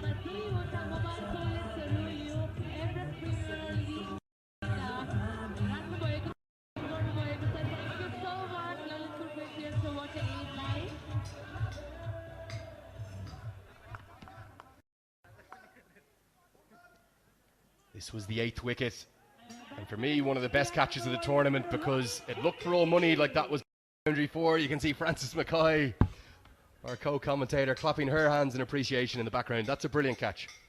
Yeah, it's the second best for him. Even if Bauer Hyde's catch was, I thought, a brilliant catch. As you see, the Robin Chetri's tournament so far, 12 runs in 4 games. All the work has to be done by Karan Casey now. 3 more overs. Important that they bat the 3 overs as well. O'Brien round the wicket to the left-handed Chitri. That's a huge appeal. Oh, he can't believe it. That looked close to me. Umpire says maybe a bit of inside edge, maybe going down. Ends the 17th. 97 for 8.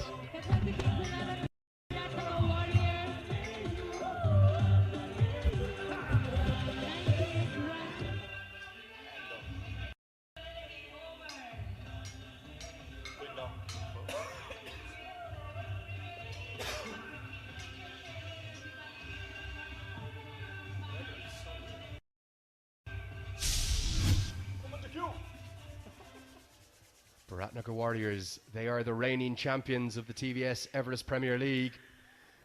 And remember, if they lose here by a large enough margin, they will go out of the tournament today. The Kings are playing for the win to seal their place in first or second, to have 2 brights at the cherry of the grand final. Karan KC is going to need some miracles here. He faces up to Bikram Busal. Right ball. Right. Start with a wide.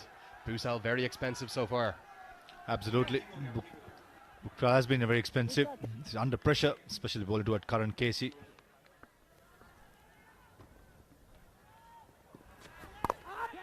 Hit to the offside. Oh, brilliant fielding. Didn't carry to him, but he did go for the catch and he made a great stop. It might have even come up towards somewhere near his face maybe. Good commitment. Good effort there by Naresh. Brilliant fielder by his standards. And Karan Casey off the mark. Parvez, this has been the fielding performance of the tournament for me from the Kings. We've been so critical of some of it, but they've been outstanding today so far. Absolutely. The catches has been brilliant, and even the ground fielding has been very safe today. Huge appeal. Given not out. Maybe just missing leg again. It'll be interesting to see the umpire signal. It is given leg buys. Interesting replay coming up. Thought it was quite straight enough.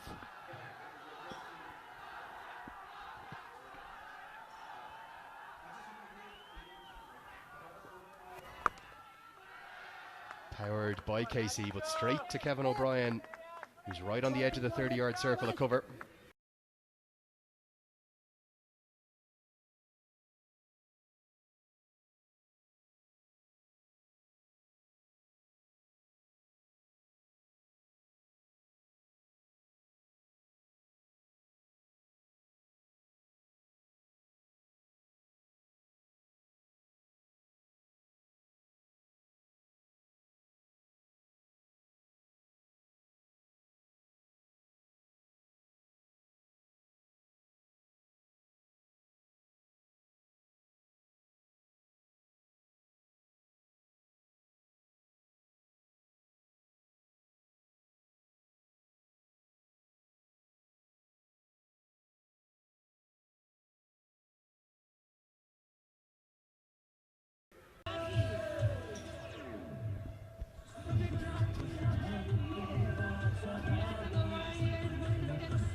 Paul Van Meekeren, the number 11 now for the Warriors, but he's going to be at the non-strikers end.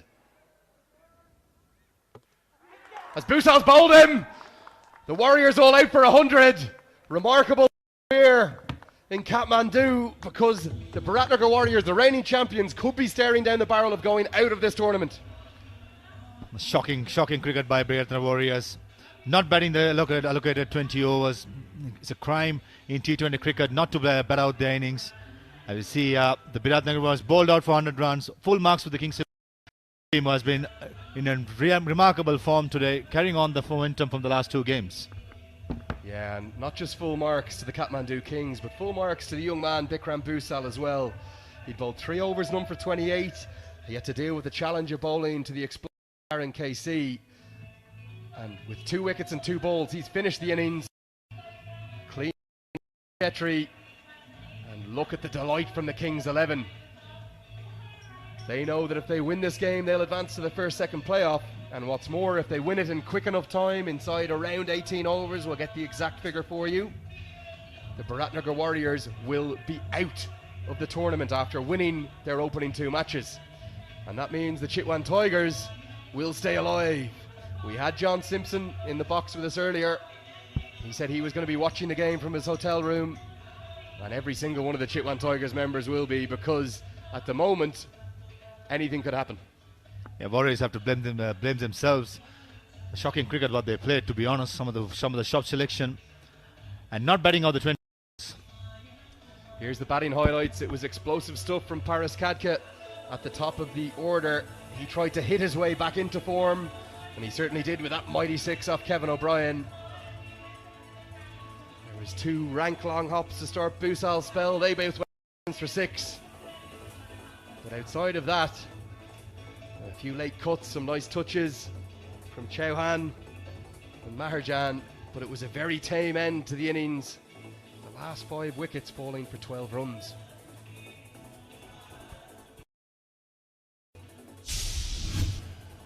You see the Biratnagar Warriors batting card. Paras Kadka 21, Maharajan 25 of 23, and Chauhan 22 of 23. Apart from that, nothing much to speak. Just batting 17.5 overs, and 13 deliveries just gone wasted, and that's a crime in T20 cricket. Yeah, no one got going for the Biratnagar Warriors. It looked at the start that Kadka and Barbara Hyatt were going to be the ones. That was the early wicket bowled around his legs. But here's the 2 key wickets. Barbara Hyatt goes to a fantastic catch from Pradeep Sahu, and then an equally good tumbling catch from Sidant Lahani. He knew how important that was. Rohan Mustafa doing the damage. Pradeep Sahu continuing Van der Merwe's terrible run. But the fielding and wicket keeping was simply outstanding. Yeah, Kings 11 Punjab, beg your pardon, Kings 11 Kathmandu. It's amazing catching and safe hands. This is the best catch for the Momi. Sahu raping bars. We see our co-commentator in the background. Another good catch by Sagar Poon there. And there you go, Bikram Busal finishing it off with 13 deliveries remaining. Yeah, innings that really collapsed towards the end. At one point, they were 88 for 5, but the last 5 wickets fell for 12 runs. Sahu outstanding with his leg spin, as was the skipper Mustafa. Kevin O'Brien can't stop taking wickets this tournament. He's got another 3. Bikram Busal, he battled back well, didn't he? Sign of a good mentality with Bukram. Coming back very strong after the first over what he had. Went for about 14 runs. And then coming back and picking up the last 2 wickets, finishing the tail off. Speaking about cricket, showing what excellent cricketer he is. Yeah, so Biratnagar Warriors 100 all out. That means the Kathmandu Kings need 101 to finish first or second in this tournament. We'll be back in less than 10 minutes.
And back for this crucial match here, the last round robin game between the Biratnagar Warriors and the Kathmandu Kings 11. If you've missed the first half, the Kathmandu Kings only need 101 to win. They had a very disciplined bowling performance that restricted the Warriors to only 100. They didn't bat out their 20 overs either, which is a bit of a sin in T20 cricket. We have it here, two batsmen coming out into the middle, umpires striding out as well. Warriors sprinting onto the field, knowing that their tournament is completely in the balance here. It's not going to be an easy chase. That's probably putting it a little too simply. I think 100 is short. I don't think it's quite enough, but we've seen some funny results in this tournament, and sometimes we've seen that actually the smaller targets have been harder to chase. Yeah, and I'm joining you here, Francis, Andrew Leonard, and this is game on. There's no other way to put it. The Biratnagar Warriors, their tournament lives are at stake. Looks like somewhere in the 18th over, depending upon exactly, maybe the 19th over in fact, so if they chase it in 18.1, 18.2, depending upon whether they hit a 4 or a 6 to end the innings, of course, as well. You can see the reigning champions, the Biratnagar Warriors there. They're all wearing black armbands as well, Francis. Sadly, Robin Chetri's grandfather passed away on Saturday. That's a nice touch from them. Yeah, it is a lovely touch from them, and obviously very sad and unfortunate news, but good to see the team rally behind him at what will be a tough time for him. And opening the batting, as of course we've come to expect, Amit Shrestha. He's had a reasonably good tournament. You see that highest score of 51 there. Not a lot really outside it, but managing to average 21.5, and that strike rate just sitting just under 100 as well.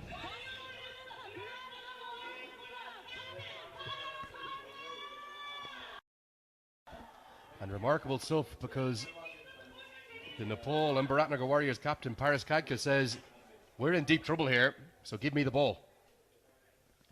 I'm a wicket taker, I want to control what's going on. We named Amit Shrestha as one of our star men this morning on the Ridley City Cement pre-game show. And it looks to me as though Paras Khadka is going to bowl off breaks today. He can do it all, this man. He was bowling medium pace throughout the tournament, but it's going to be off spin to start, around the wicket. He obviously has seen something in the wicket today after batting on it, and here he comes to the first ball. And the chase is underway with a single. And for me, I believe if Rohan Mustafa or Kevin O'Brien get going here, Biratnagar Warriors, the reigning champions, could go out today. And who would have thought that after they won their first two matches, albeit in the tightest of circumstances? They were 2 wins from 2. They'd never lost a game in the TVS Everest Premier League in the 2 seasons they've played in it. They're staring down the barrel.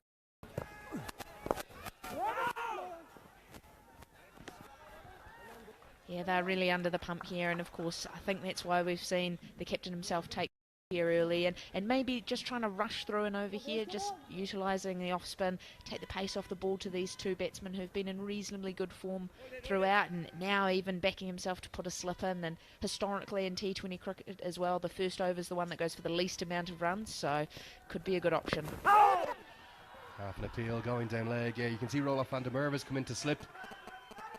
2 men outside the circle, long off in the deep mid wicket. This first 6 overs of the power play. But what a man he is, what a leader he is. Can he drag his side back into the tournament here? Skews off the outside edge, straight to the man. It's Paras Khadka. It's what he does. He claims the wicket of the opposite captain. Mustafa falls. Oh, that's not the best piece of batting we've seen today. It's a disappointing way to go out. He's been a man in form. He's looked to anchor the chase as well, but not today. Up with that one just outside off stump, but looking to hit to that vacant long on area. First wicket falls with only 1 run on the board.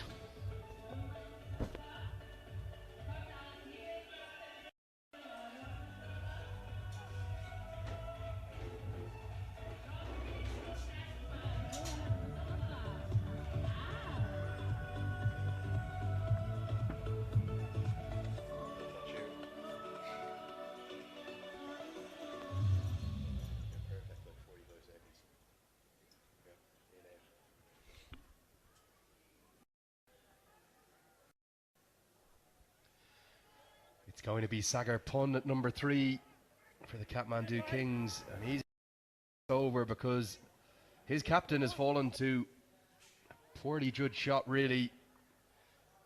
Looped into the air off the outside edge and gave an easy catch to Robin Chitri. What a leader Paris Kadke is. You could hear the cheer when his name was announced to bowl the opening over. He did to bowl off breaks today, and he claims the wicket of the opposing captain.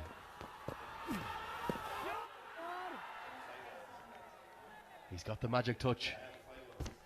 He does. He hasn't been in sparkling form so far this tournament, but he's a fantastic leader of his men, and again, he's prepared to put himself in the pressure seat, prepared to get in there straight away and do something out of the box as well, bowling off breaks today, and we're seeing another wee fielding change here. He's brought the slip in as well to the right-hander and pushed his boundary rider around to the backward square leg.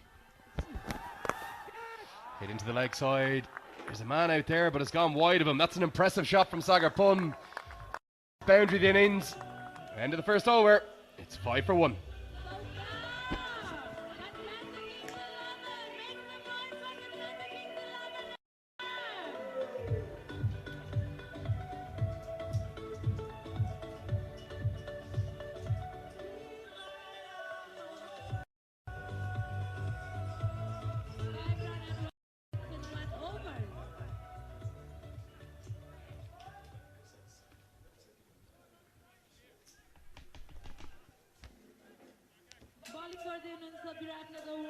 It's going to be spin from both ends to open the innings for the Biratnagar Warriors, and it doesn't surprise me in any way, shape or form that Roelof van der Merwe has the ball in hand. He's been simply outstanding with his left arm spin in this tournament.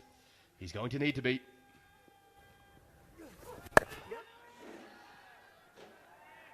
Turn already for van der Merwe as early as a second over. He's been fantastic throughout the tournament and really been for the Warriors as well, and like you said, no with those 6 already in the tournament.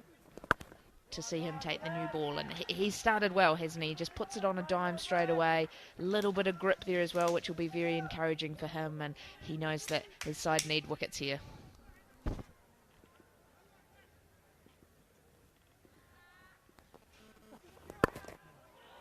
And you can see tentative from Shrestha. They know what a good bowler van der Merwe is, and he may bowl all through this power play because the Warriors, they need wickets.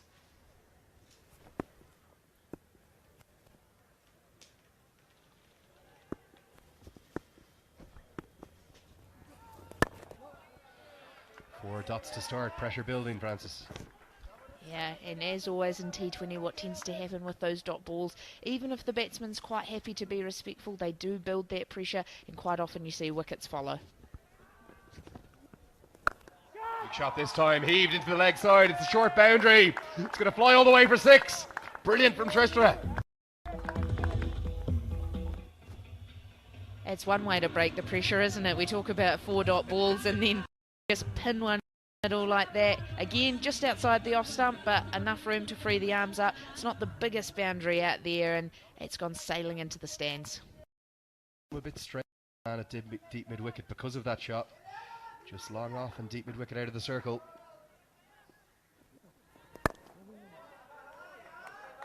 So just the big boundary 6 off the over. It's 11 for 1.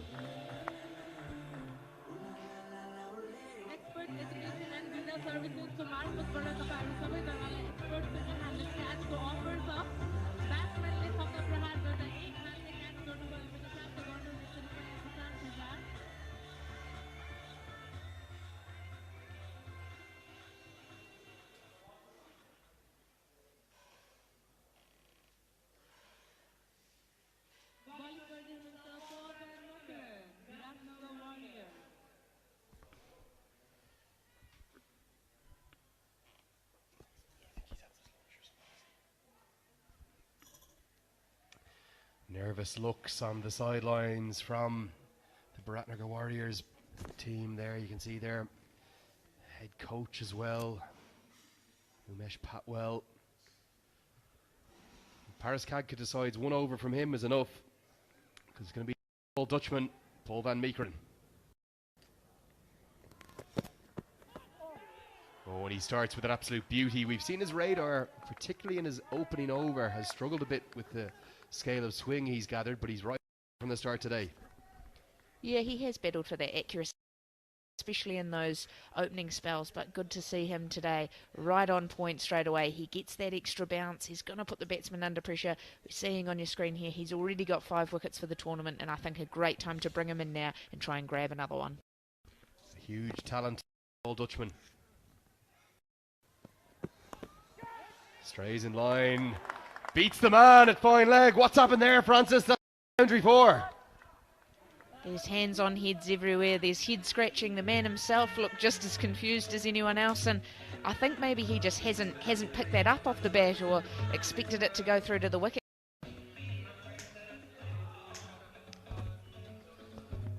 That's a really poor piece of fielding. He needed to put his body on the line, but Chetri couldn't. Van Meekeren's radar, which has struggled this tournament. Strays leg side and he pays the price. And interestingly, it's brought about a change in the field because they're now going to bowl to a 6-3 field for a man who's just straight onto leg stump. So a man comes across into the offside.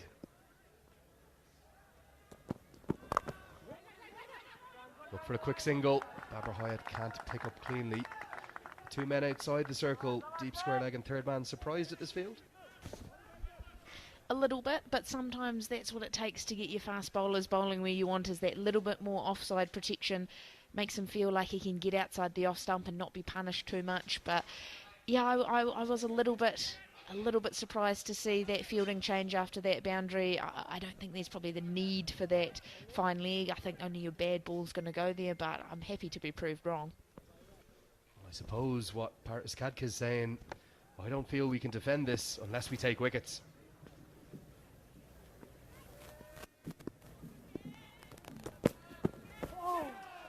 Lovely shape from Van Meekeren. He's probably getting his pace up towards somewhere near his quickest there.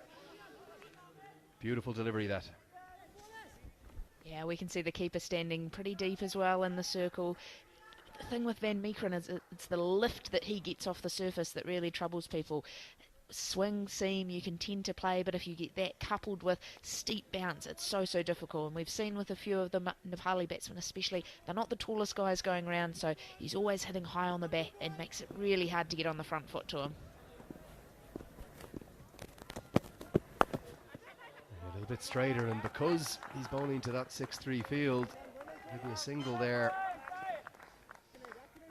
I think he's been the fastest bowler on show this tournament, Francis. What do you reckon?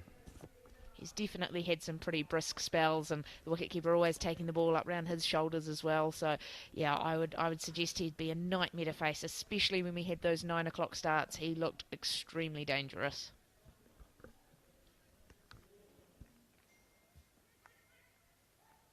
Yeah, it almost feels a bit like a 9 o'clock start here because the weather's very mixed. It's the first day I can't remember any sun breaking through the clouds. It's hazy. It's cold.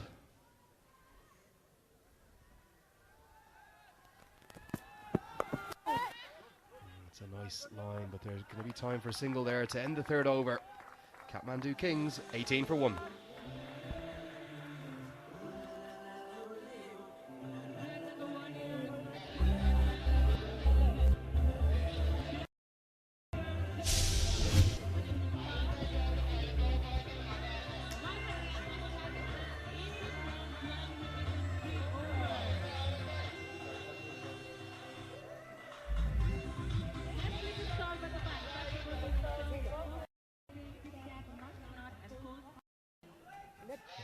That's the scene here at the Kurdapur International Cricket Ground.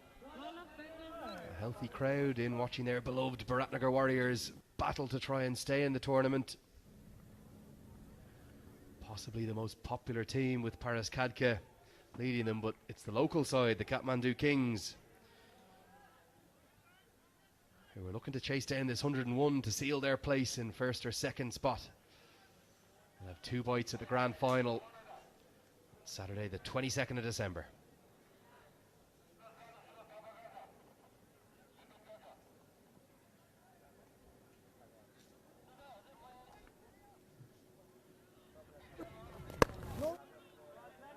Such a canny operator, Van der Merwe, Francis. Yeah, well, he's bowled, there's 7 balls now, and there's only been the 1 scoring shot, which happened to be that big 6, but he looks outstandingly tough to get away. Hit high into the sky. Van der Merwe himself runs back. He calls for it. He takes an amazing catch. That's a hit. He's been exceptional in the field all throughout the Everest Premier League. What a catch. Second wicket goes.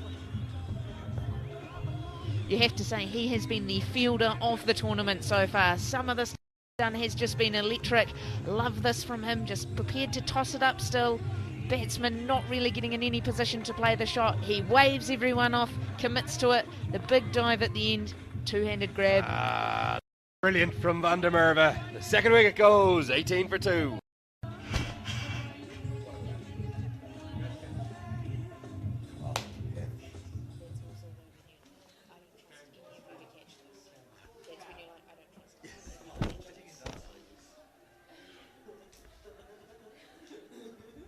You can see the big Irishman, Kevin O'Brien, coming to the crease. And I tend to be at play here, Francis, because the fate of another Irishman depends almost entirely now on this Irishman, because Paul Sterling and his side, the Chitwan Tigers, are going to need Kevin O'Brien to play a special. But this from Roelof van der Merwe, the fielding has been simply outstanding today. He sprinted back. Cover came around, mid-on came in, and he said, no, lads, this one's mine. And what a catch. As well, for people out there watching, eyes on it the whole way, never looked away for 1 second. Hit down the ground, there's no man. That long on, that's going to fly into the sky, all the way for 6. Brilliant batting from Shrestha. That's an outstanding shot, isn't it? We've just seen a wicket lost, trying to hit over the top, and just no fear there. Feels like he's slipped into the slot. One piece of just over that vacant long on. Yeah, that's brought about a change in the field. Long on goes back, long on up. Slog sweep again into the sky. Runs round at mid-wicket. That's the 3rd wicket. Throws it away. What are they doing? The Kings are 3 down. Foolish batting there, isn't it? He's just been completely outthought. You saw that first shot was a fantastic shot, accessing an area where there were no fielders out. They pushed that fielder back to long on, still had that mid-wicket in place, and for some reason, still thought he could manage to get it away. Only succeeds in getting a top edge that's, again, a pretty decent running catch that's been taken. Yeah, we saw it was Chauhan running round to take the catch. It's 24 for 3.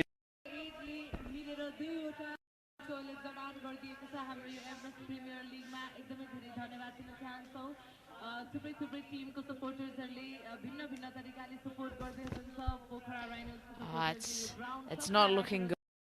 Tend to see as well teams losing 3 wickets within that tend to struggle in a chase especially, but look, to do it with inside the first 4 overs, it's not good to see.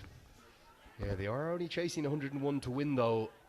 The big Irishman who's been in such good form, Kevin O'Brien at the crease. But what a brain freeze this was from Amit Shrestha. We named him as our star man to watch this morning. He'd hit 2 sensational singles already at Van der Merwe. He surely just needed to punch the single, but it flew off the top edge as he attempted the slog sweep. And a good running catch taken. Leaves the Kings in a bit of disarray in the power play here.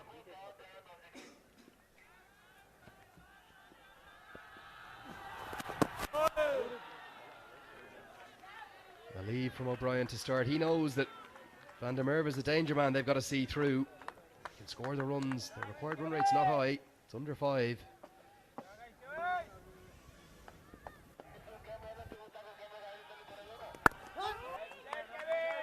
Yeah, wonderful over from Van der Merwe.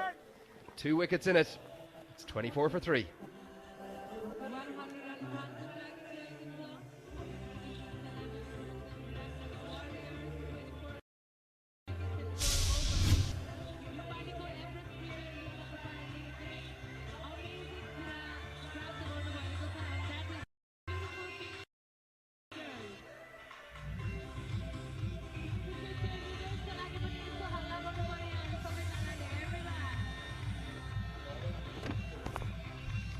As you see there, just looking at the bowling figures, again, Roloff van der Merwe, he's been the star man.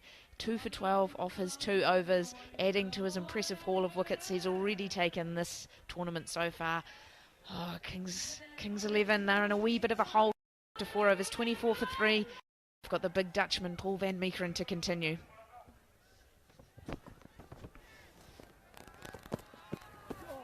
And it's been truly a ridiculous tournament for the Biratnagar Warriors, because we're going to talk you through their 4 results so far. They were chasing 104 in the opening game, and they needed over 50 to win off the last 5 and got over the line thanks to Karen KC. Then they couldn't chase 84 in the next game. It went to a super over, and Karen KC got them out of jail in the super over. Then they defended 91, and they nearly defended it. The Gladiators losing 6 wickets, going right down to the last over. They lost that by 4 wickets. And then when they were faced with a high score to chase of 196, they should have got there. Babar Hyatt flew, but they lost that by just 5 runs. So every game they've played in, Paris Kadka said it at the start of the tournament, we never do it easy. Beauty from Van Meekeren. I love that length he bowls. I love the shape he gets. Yeah, an impressive movement off the surface as well, even in this afternoon game here. And it's a field you probably don't see too often in T20 cricket. He's got the 2 slips in and a man in the gully position, so there's some big wide open spaces out there, but with the way he's bowling, it's going to come with some risk to access those. And as I say that, another wee fielding change here, strengthening up the offside even more. There's only 2 men now on the leg side. Yeah, it's a 7-2 field now, Francis. You're spot on. There's a man at a wide mid-on, and a wide fine leg. Everyone else on the offside. Van Meekeren's line is going to have to be perfect.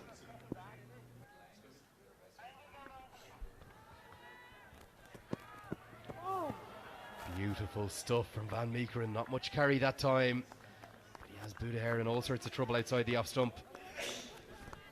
Yeah, the feet aren't moving so far, and he's not really getting close at all. Definitely looking to try and expose that outside edge, but he looks like he's in survival mode for the moment here. Just looks like he's trying to get through this trying spell, and yeah, he looks in a little bit of bother, to be fair. Hasn't looked comfortable yet, but is only 3 balls into his innings.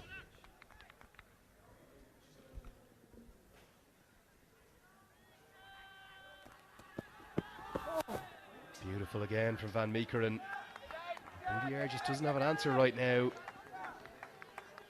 But I suppose they do have time. They have time on their side. It's only 5 and over required, and with the aggression and the form that O'Brien's in at the far end, he'll make that total look small if they can stop the stem and stem the flow of wickets here.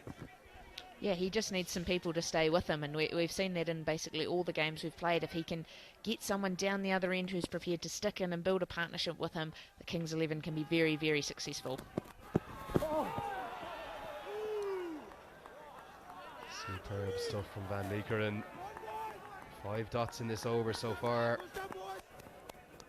There may just be 100 runs on the board. The crowd really getting into it now. They want their favoured Biratnagar Warriors, the reigning champions. They want them to stay in the tournament. They want Paris Kadka to be around. They want them to win today so they go into the second playoff. So much on the line here in the final group game of the 2018 TVS Everest Premier League.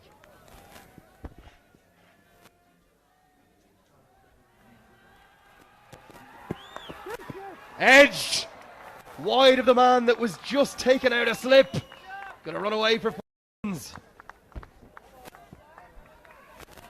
It's a disappointing finish, and then he did all the hard work throughout the over, got rid of that extra slip in there, and I think that would have gone at catchable height to him. Instead, it's run away, and after 5 overs, it's 28 for 3.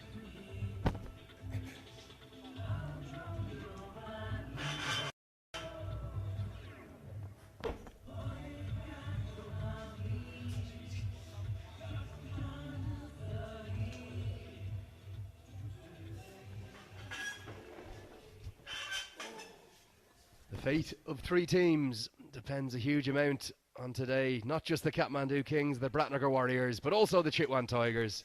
And to guide you through these crucial next 5 overs, it's Farvez Maharouf, who will be joined by Navneet Krishna.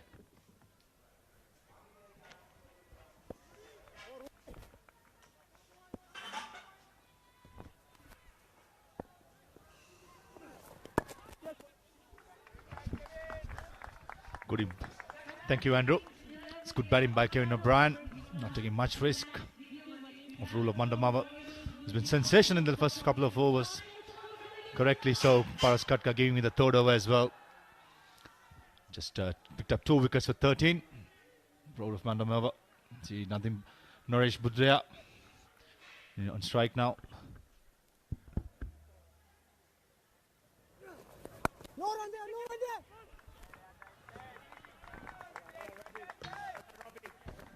Come on. Good afternoon, Maruf. Once again, good to have you here in the commentary box. Come on. Is it just me, or is everyone finding it hard to understand what's happening here today? Yeah, it is some mainly batting, I would say. The bowling has been really good. The fielding has been, the catching especially has been really good. But some of the shot selection by the batsmen from both teams quite questionable. No need of, especially the 3 wickets that Kings 11 lost. Some silly shots. Down the leg side. Van der Merwe for a second thought there was some bat on it. And there's always something. Van der Merwe has the ball in hand, the bat in hand. And he makes something happen, creates opportunities. And 2 for 15, and he's pulled the Warriors back into this game. It's that sort of play, isn't it? Ideal for T20 bowls, bats, fields. And very competitive cricketer for a long time now. Just carrying on his good work.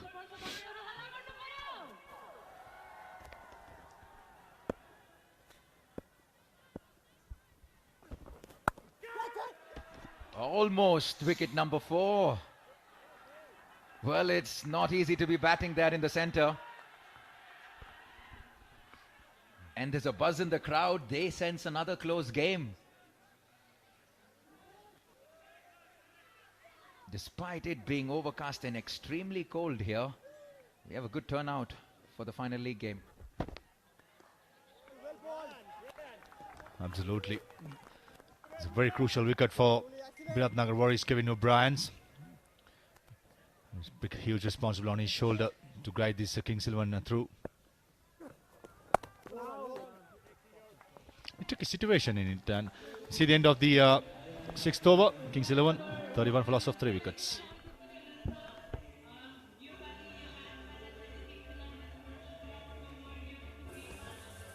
Here's a look at the highlights here. Amit Shrestha, the first one to go. Saw a few hits to the boundary. Only a few because they lost 3 wickets, and this was Van der Merwe doing an excellent job of his own bowling, getting his first wicket.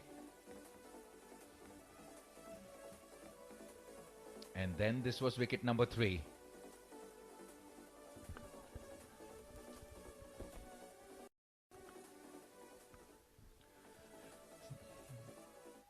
See bowling change from the far end. Karan Casey, quite nippy into the attack. Paras Katka bringing him in the right position for me. He's a wicket-taking bowler. A good short ball as well. He's interested to see whether he's going to try that. But overall, Biratnagar Warriors been on the mark in the first power play. Absolutely, Maruf. And you said it right. Nippy customer is Karan Casey. Generates good pace. And on this wicket, where he's got some assistance and some seam movement, he's going to trouble the batsman. And he's been the informed bowler, the informed batsman. And surely they need everything to come good in the next passage of play if the Warriors want to get back into this game. A good start. Right on the money, Karan Casey. Even last year he had a decent tournament. I remember I faced him when I played against the Biratnagar Warriors. Quite nippy customer. Surprised me with a few short ball as well, to be honest. And overall, a good prospect for Nepali cricket. Big hitting all-rounder coming late order. Decent field as well. Tricky situation for the Kings 11 2 batsmen here. Don't know whether to go hard, manipulate singles. I know you were telling me a little bit before the game yesterday that these are not the best conditions for batting, and it was similar the last time when you were playing as well. But ever so often the shot selection from the batsmen have come under the scanner.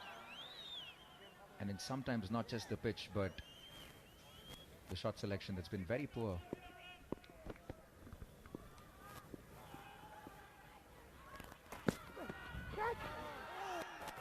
So the stump there.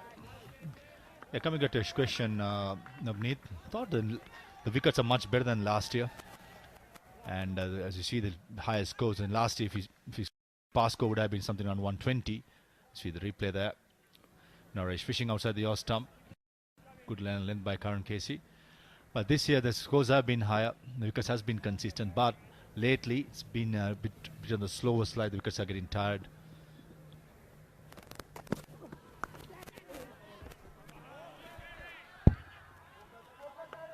In two minds there, the batsman Budayar was looking to guide it to third man. There you go, practicing that shot again.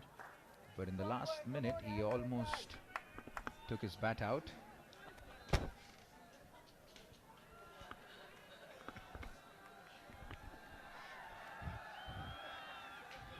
Yeah, this good stuff by Karan Casey. And it's also important, for Naresh to keep rotating the strike. If not, it's going to be too much pressure on Kevin O'Brien sitting on the non-striker's end.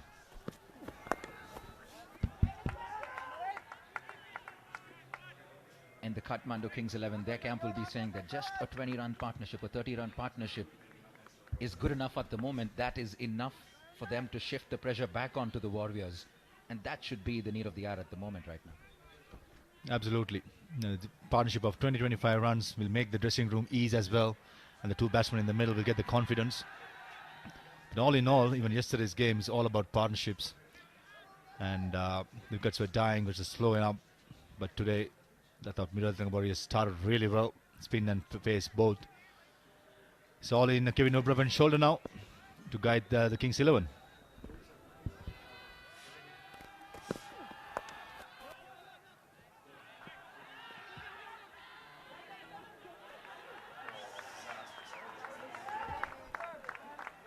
Concede another run on the overthrow. Karan Casey not very happy there. 7 overs completed, 33 for 3.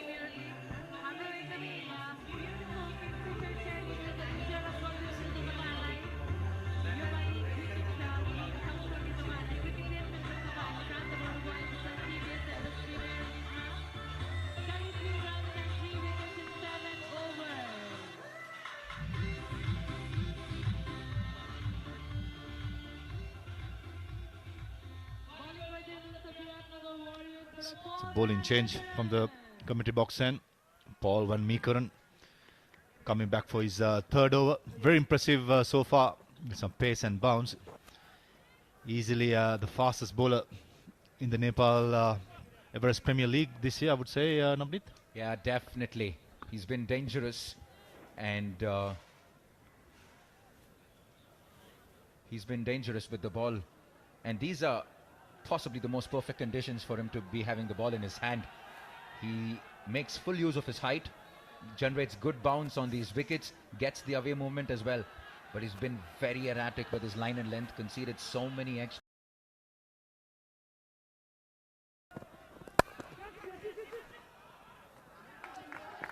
All right, just a single for Kevin O'Brien, and it looks like Andrew has someone there. I'm going to hand it over to Andrew.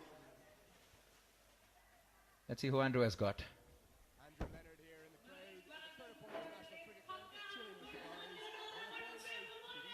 The fans think are going to win the 2018 TVS Everest Premier League. Who do you think? Biratnagar Warriors. Biratnagar Warriors. Lalitpur Patriots. Lalitpur Patriots. Biratnagar Warriors. Biratnagar Warriors. It's the Biratnagar Warriors here. We're going to go back up to the commentary box. Well, I didn't expect Andrew to be right in the center of a whole bunch of Biratnagar Warrior fans there. They want Paras Katka. They want Babar Hayat in the playoffs. Well, clearly the Warriors are winning the battle, especially in terms of the fan support that they have. Absolutely. Also, without saying, Andrew is a secret Biratnagar Warriors fan as well for me.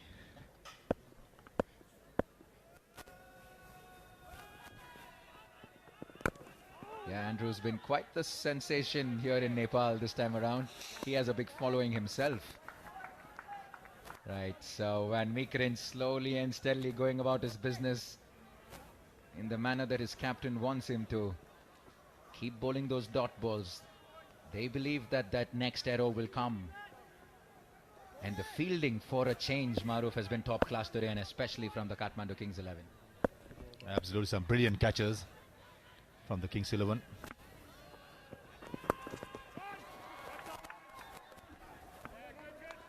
Clips it off his pads. Just for the single, though. That's going to be the wicket. Kevin O'Brien, and played the kind of innings that they need from him even today. Takes his time in, gets used to the conditions, doesn't mind playing the odd dot ball. Does a really good job in rotating the singles and the doubles. And that's the need of the hour at the moment now.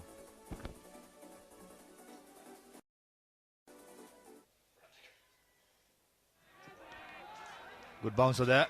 Call wide. Maybe down the leg side or over the shoulder. Or it was a good bouncer by Meekeren. Yeah, definitely down the leg side. The pitch. Now, coming back to your thought about Kevin batting through, I thought it's very important for Kings 11 Kathmandu, beg your pardon, for Kevin O'Brien to bat through. And there's a lot of time. 74 deliveries for 64 runs. There's enough time to get himself in and bat through and guide this Kings 11 team.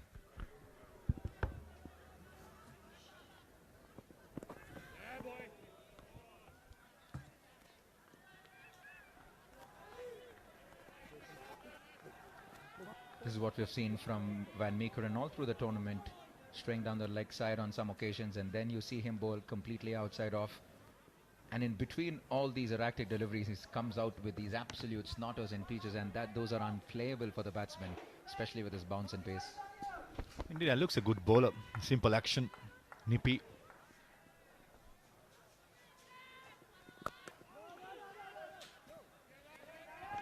That's much better. He'd love to keep it 6 on 6 over that. 8 completed, 37 for 3.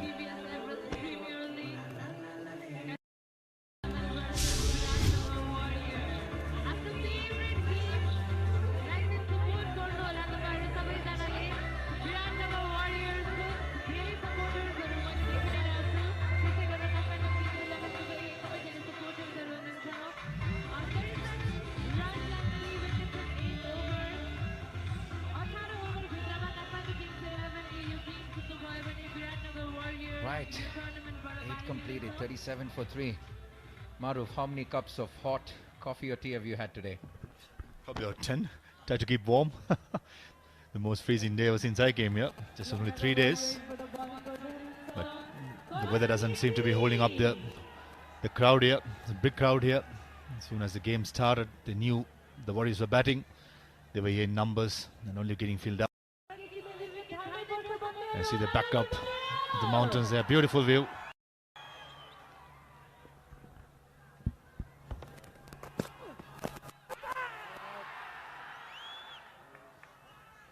Karan Casey continuing from the far end. Sort of a half appeal. Umpire not interested at all. Rotates the strike and gets it back to Budayar on strike. Naresh Bahadur Budayar batting on 7 of 15. Kevin O'Brien 5 of 12. So they've taken their time. But the dugout's not going to be too worried about that. The required run rate 5.3. Nothing to worry about. The required rate is not a problem at all for the Kings. But overall, the experience in the middle of Kevin is going to be the biggest factor for them. They've got some good players to follow in. Siddharth Lohani, as well as wicketkeeper Raju Rizal.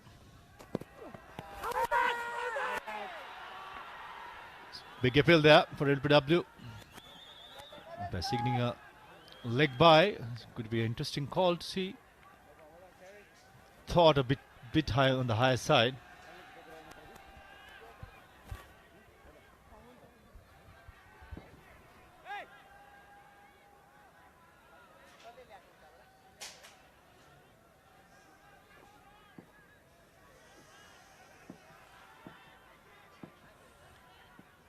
Yeah, They have very good support to the Warriors.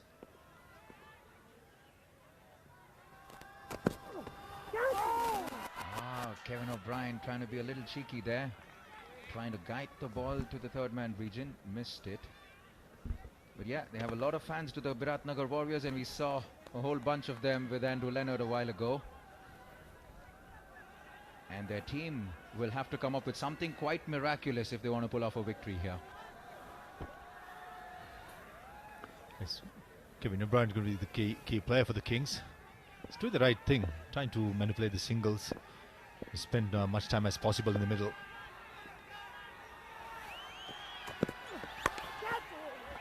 Shot of good.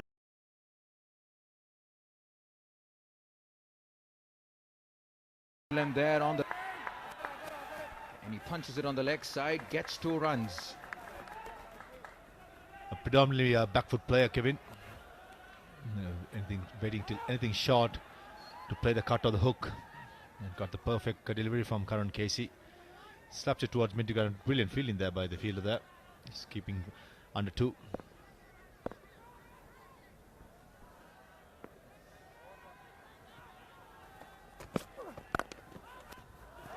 Good ball in there by Karan. Wicket to wicket. Nothing fancy by Kevin. Offering the straight bat. Straight to the bowler. And he's been the form player for the Kings 11. It's important that he carries through the innings to see them through and play the eliminator tomorrow. I beg your pardon, the qualifier tomorrow.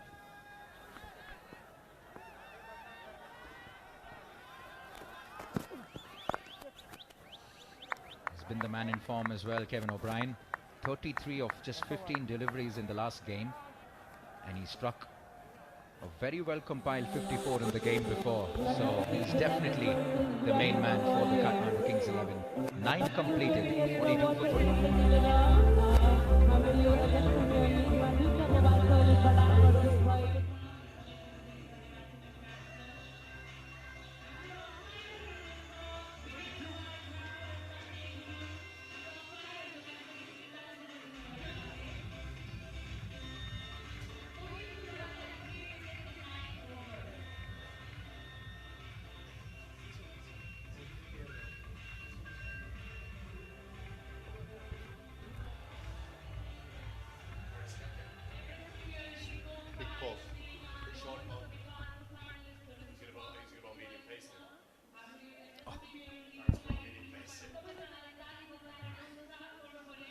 To bowl the 10th over, it's the captain bringing himself on.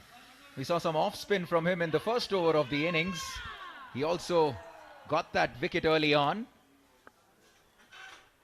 And he's a man who can do it all. He's going to bowl some medium pace now. The only reason I can see is bowling some medium pace, a short boundary to the right-hander. If he had bowled the off-spin, I'm sure that Kevin would have licked his lips to either short or boundary.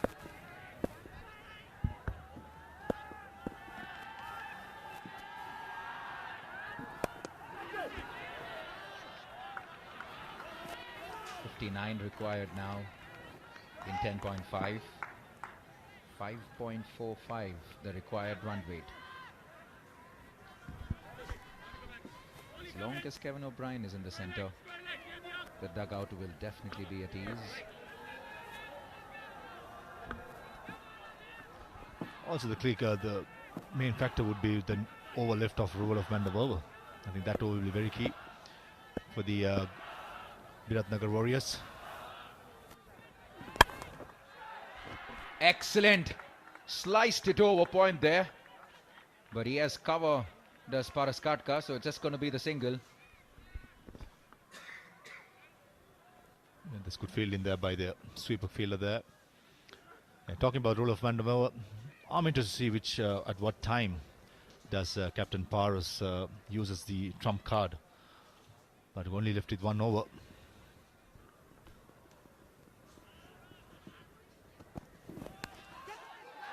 On! And the captain does it again.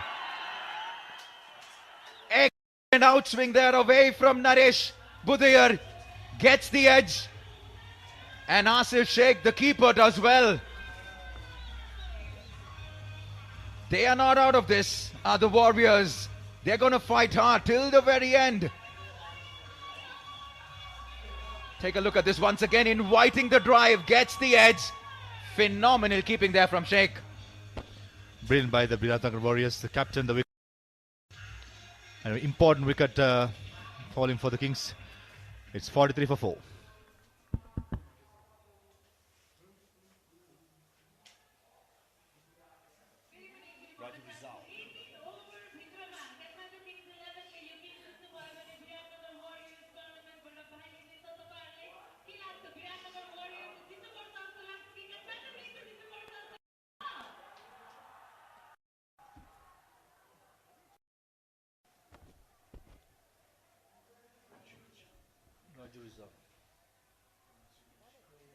Raju Rijal, the new batsman. The wicket comes in at number 6. He's not pace, is Paras Katka. Just medium pace. Budiyar with the drive there. And that away movement. Got that edge.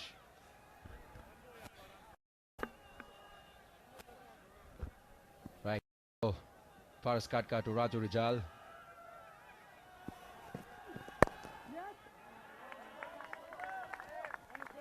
Gets off the mark. Just enough movement to keep the bowler interested. Paras Katka showing what a good professional he is, bowling some off spin as well as seam up, especially when Kevin O'Brien is in strike. That's the main reason what he's bowling seam up. Spin would have been so easy for him with the shorter boundary to the leg side.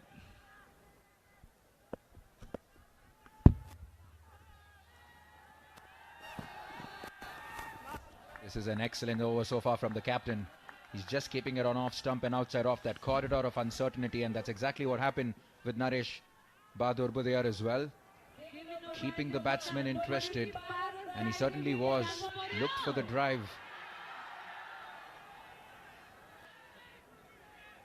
Like I said, for a change, the fielding has been top-notch today.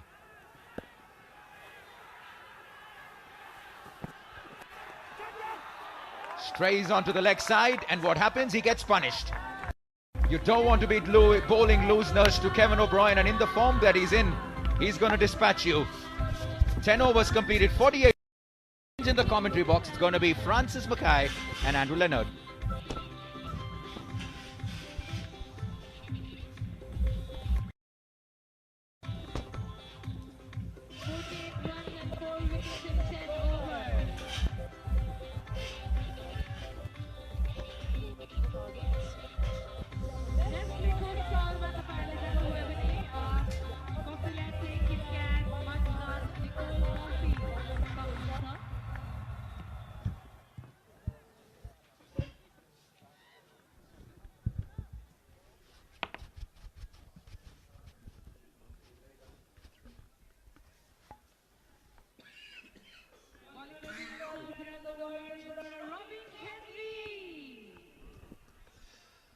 Thank you, Nav. And of course, thank you, Farvez, as well. Change of the commentary box. Change to Andrew Leonard here, joining you with Francis Mackay. Has brought about a change of bowling. Going to be Robin Chetri as well, Francis. Young, talented player, isn't he? We've been very impressed with his action, the way he's gone about things. According to that, only picked up the 1 wicket so far, but has been impressive throughout, and he's got a big role to play here. And the entire fate of 3 teams in this Everest Premier League hangs in the balance over the course of the next 45 minutes or so. Right, big appeal given! Just like that, the bowling change from Paras Katka works. That's the 5th Kathmandu Kings wicket that falls. And Raju Rijal's gone for a second bowler. I think he's just been done by the drift there, and that's what's impressed us so much with Chetri throughout the tournament, is the ability to get the ball, whether it's new or old, to drift into the right-hander. I think he's done it there and just managed to trap him right in front of the stumps. That's the 5th wicket. It's 48 for 5.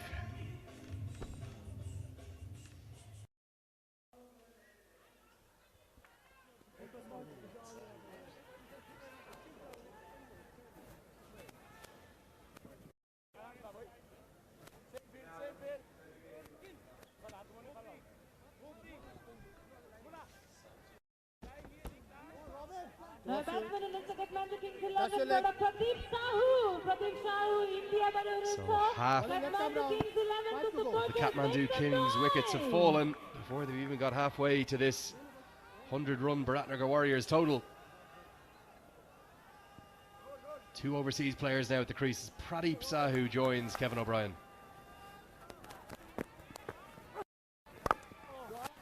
He's away straight away with the drive into the offside. Francis, let's talk quickly about what needs to happen for the Warriors to go out here. And it is going to come down to how quickly the Kathmandu Kings chase this, if they do chase it. And there's added complications because the number of runs that the Kings may score could depend on whether or not a boundary is hit off the last ball of the innings and the last ball of the match. But if it's 101 that they get to, it's going to be 18 overs. The Kings will need to do it, so they'll have 7.4 overs more to get these 53 runs. Right now, I'm not sure the Kings will be thinking about that too much because they need to get the win to get into the 1st or 2nd place playoff. It's probably something that got spoken about a little bit at the start of the game, and now it really is, as you say, just about getting over the line here. If the Kings score 102, so they hit a boundary when they're on 98, for example, they'll need to do it at 18.1 or 18.2 overs. There's the table. This is why the fate of not just the Kings, the Warriors, but also the Chitwan Tigers in the balance. Oh, beauty. Chetri, good turn that time. The reason it hangs in the balance is because if the Kings win, they will advance to the 1st v 2nd match against the Lalapur Patriots. The Warriors will then be stuck on 4 points, and it will come down to run rate between the reigning champions, the Warriors, and the Chitwan Tigers. It's the end of the 11th over. It's 50 for 5.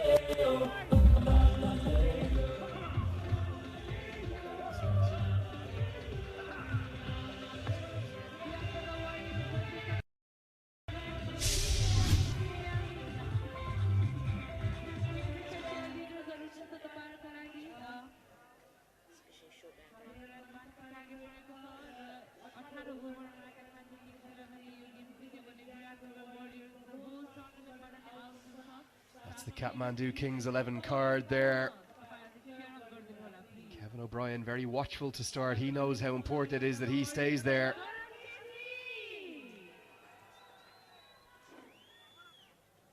A change in bowling. Kadka continues to use himself in one other over spells, whether it be with his off breaks or his medium pace. He's going to go back to Karen KC.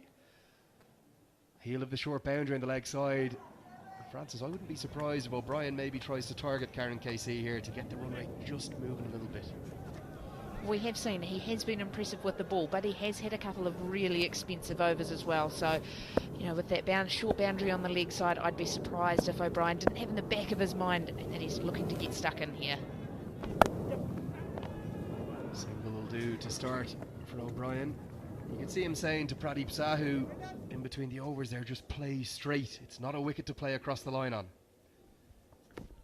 No, I'd agree. I think the people who we've seen be successful today have been the people who have looked to hit straight, especially early on in their innings. So I think very, very good advice. And really, I think Kevin O'Brien just realises here he just needs someone to stick in with him. The way they're going to lose this game is if they lose wickets here. If they get behind the 8 ball with the run rate, they'll be able to catch up if they've got wickets in hand, if they've got set batsmen in at the end.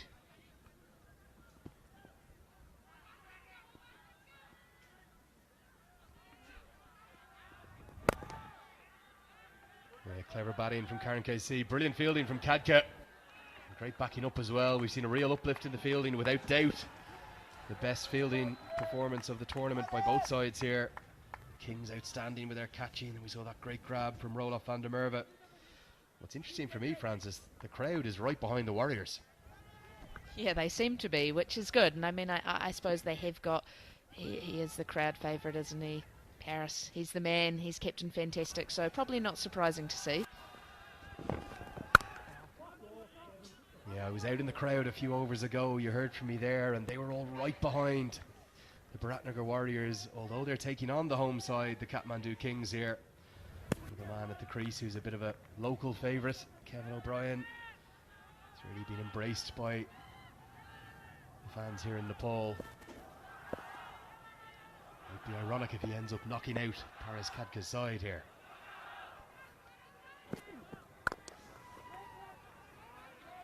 A lot of changes of pace from Karen KC. He's certainly not bowling his usual express full pace deliveries here.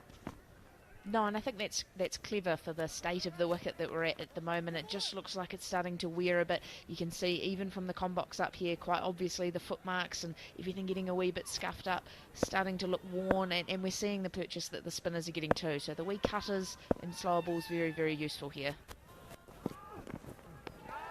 Big swing, maybe a miss, maybe an under edge from O'Brien. Keeper can't gather. It'll be a single. We'll just wait on the umpire's signal. It's going to be given by, so no contact with the bat. Just getting excited there, Karen Casey beating the bat, and too good for the keeper there as well, and you see it just dying through on the way to him. So I guess more signs that the wicket is starting to just deteriorate a wee bit, just get a little bit harder for batting. But look, they just need to keep chipping away here, get through this tough patch, get themselves into their own innings, and then hopefully be able to explode at the end. Boundaries have not been easy to come by in this innings.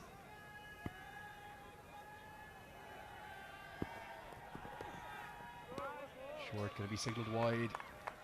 Karen Casey not happy with that one. No, not happy at all. He thought he'd managed a dot ball there, but instead the wide, and I think it'd be a little harsh actually. I'm going to say when it went past the batsman, maybe a little harsh. 47 now required to win.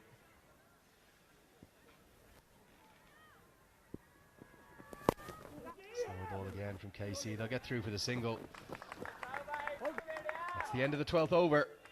All the fives, 55 for 5.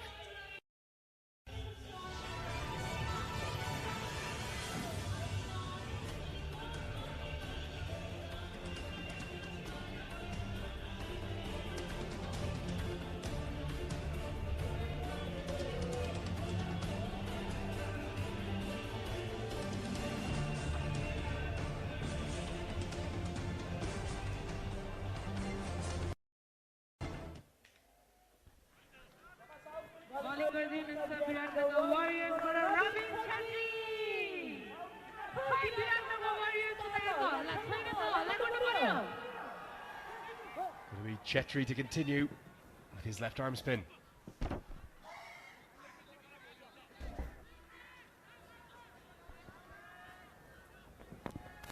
You can see a little bit of variation, natural variation, some turning, some skidding through a bit. Only a nice pace here, Chetri. Yeah, looks to be causing lots of problems out there, both with the one that spins and the one that just slides on into the right-hander. It's that one there, just pitching on and around off stump, but looking to just skid that one through. That's the one where he's looking for that LBW and bold dismissal, as opposed to the one that he's looking to really turn away from the right-hander.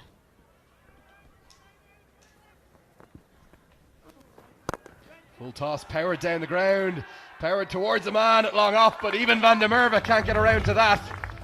It looks to me like it's going to be a one bounce 4.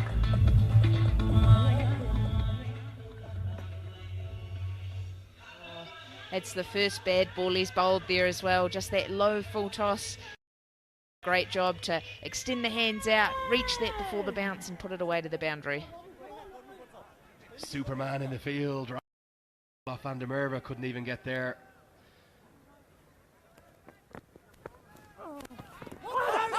Huge appeal. I think it came off the inside edge. Good decision from the umpire. But you don't want to be going back and exposing in front of the stumps like that. No, that's that dangerous one where the ball's just landing on the leather rather than the seam and just skids on in towards the pad. So very, very dangerous there on the back foot.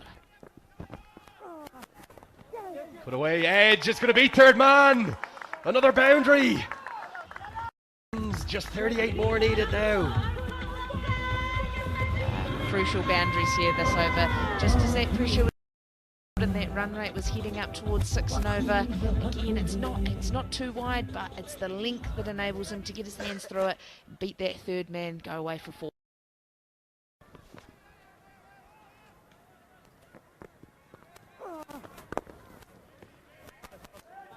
Ends the 13th over with a dot. It's 63 for 5.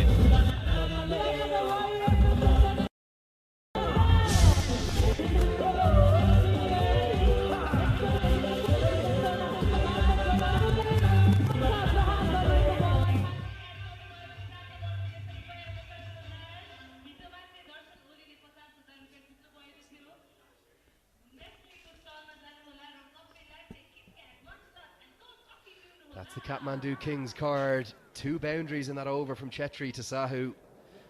I've moved him to 11. Kevin O'Brien, very watchful today. He realises how important his wicket is. And all of a sudden it's just 38 more runs for the Kings to seal a first or second spot in tomorrow's playoff match. But if they can do that within about 5 overs, the Biratnagar Warriors, the reigning champions, are going to be going out, and it will be the Chitwan Tigers going through to the 3rd, 4th place playoff. Quite literally all to play for here. O'Brien pushes for 2. He's going to turn and go, a misfield. He gets back on strike. Can't afford that, the Warriors. No, just a wee fumble in the outfield. Only small, but you could see Kevin O'Brien had the intent with his running, got down to the non-strikers end, quickly turned, and as soon as he saw that wee misfield, knew he could get home safely. Yeah, you can see rolling across the bottom of the screen. If the Kathmandu Kings win this match within the 18th over, there's a few other permutations, of course, depending upon whether they finish the boundary or not. The Warriors are out. Beauty from Karen Casey. Oh, very, very good there. Outstanding. And that's the full pace delivery that can still zing through there, and O'Brien looking to drive on the up into the... Lucky not to get a wee edge on that.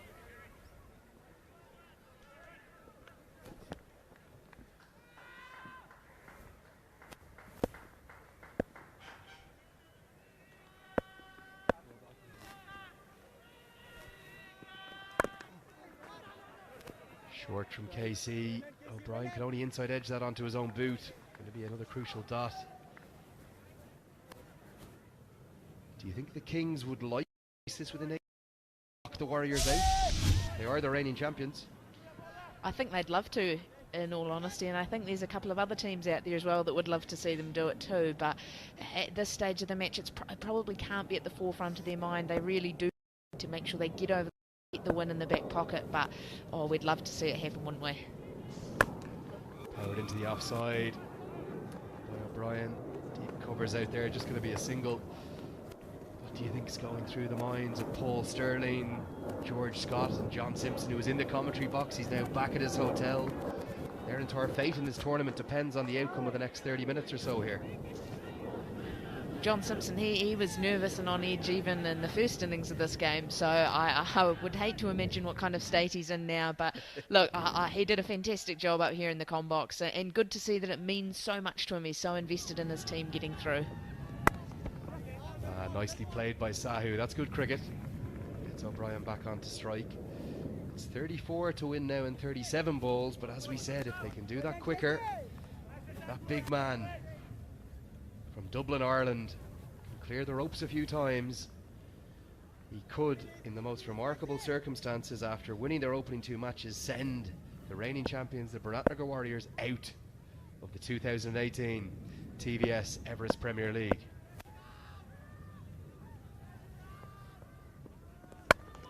Glorious from O'Brien, but straight to the man at cover. That's Paris Katka. That ends the 14. 67 for 5.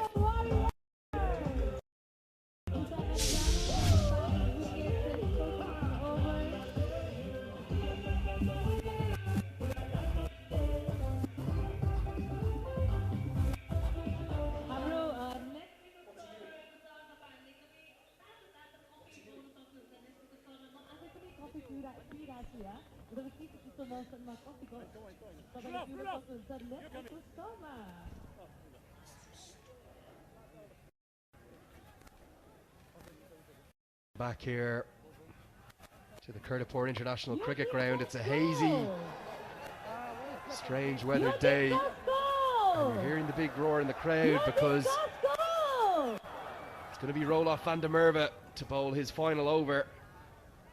And I think for all three sides' chances in the tournament, the Kings 11, the Warriors and the Chitwan Tigers, this is going to be a crucial over because he's been so impressive all tournament, van der Merwe. He can get the breakthrough here. You'd have to think the Warriors will cling on to their tournament life even if they can't win the game. If they can see off the left arm spin of the Dutchman, maybe, just maybe, with a couple of mighty late blows, you could see the Kings get the win and knock the Warriors out.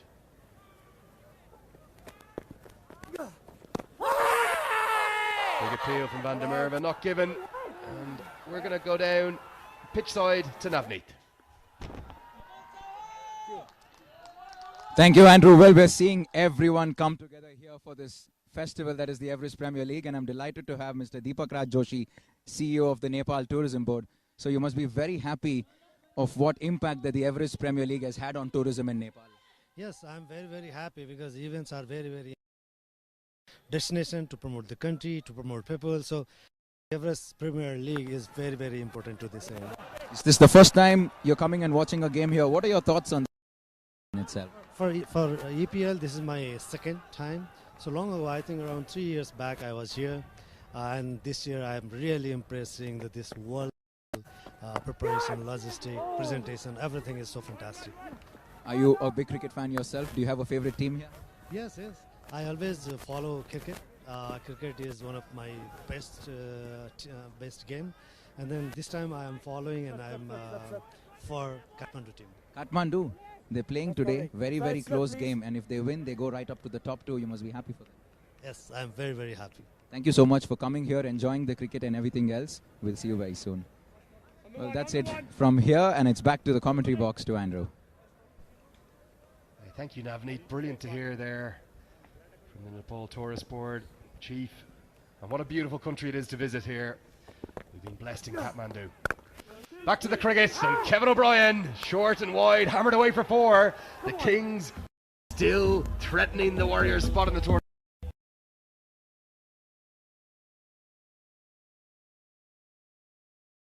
He knows he's missed there, short and wide, and you just cannot do that to Kevin O'Brien, and especially bowling on the offside. Very dangerous, and he's been put away for 4. Off the outside edge a little bit, but it's going to be a single. O'Brien, ooh, a little fumble from Chetri. Just going to be 1. And Merwe almost possibly pressing too hard, searching for that 3rd wicket.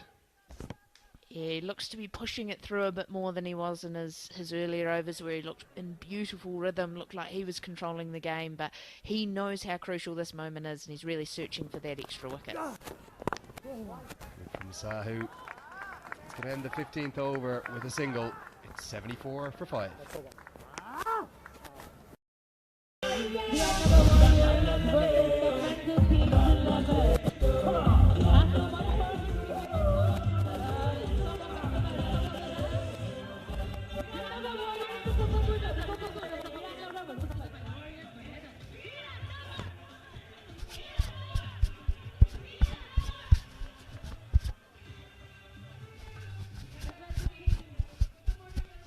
There's the Kathmandu Kings card.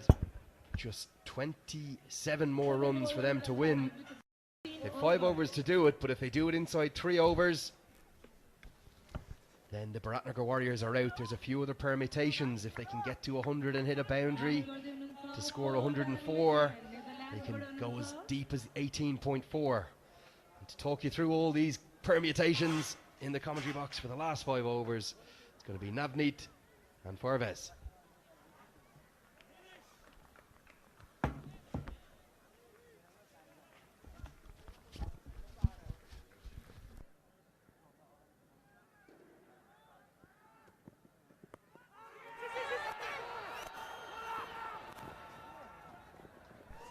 Big appeal from Van Meekeren there. The umpire says not out, but they manage. Kevin O'Brien was quick to seize the opportunity and he runs through to the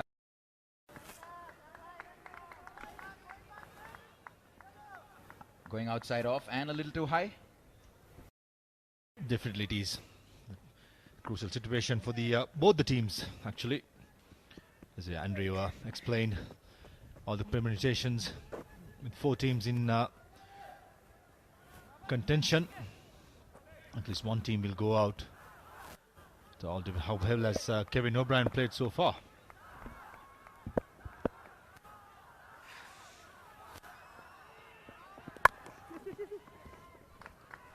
Yeah, this is a crucial knock from Kevin O'Brien, the most experienced player in this Kathmandu team. I'll need to bring all his experience into play if he wants to take the Kathmandu Kings 11 over the finish line. Pradeep Sahu is giving him very good company. He's playing not just a supporting role, to be honest. 15 of 17 in these conditions is excellent. Absolutely, he's playing his role perfectly. While Kevin O'Brien is sedate on the one side, Sahu taking his chances and a brisk 15 of 17 so far. For that long, big swing, and Kevin's on his toes. Excellent running between the wickets. A fumble by the keeper, and Kevin O'Brien was quick to run through. So that's going to be a wide. And now you don't want to be conceding runs. Like I said, I'm going back to being how Van Meekeren's erratic line and length, and it just continues. Good backing up by Kevin O'Brien as well. Picking up that bye as well. And a wide. 2 runs to the score.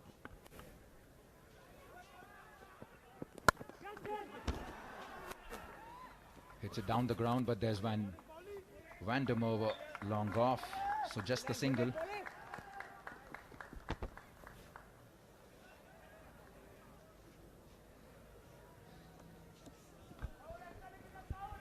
It's getting tense here in Kathmandu.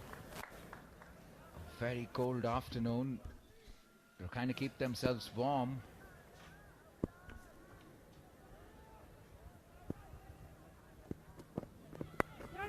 Top edge. Runs away to the boundary. Yes, 4 crucial runs for the Kings 11 now. That man again, Pradeep Sahu. He was outstanding with the ball. Even better on the field. And how vital is his position here, right at the very end with the bat. Handy boundary there by Sahu. Meekeren testing the short ball, not rising it up.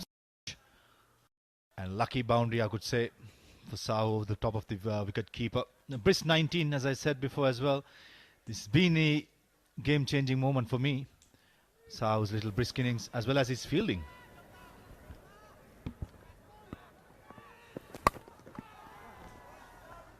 Excellent there. Single now to rotate the strike and give it back to the experienced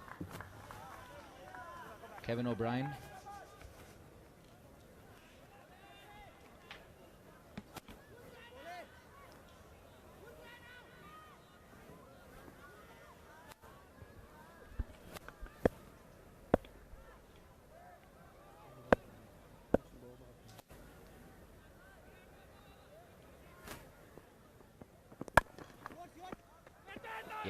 Yes, that's the kind of fielding that they would want to put up at this stage of the game. 16 completed, 84 for 5.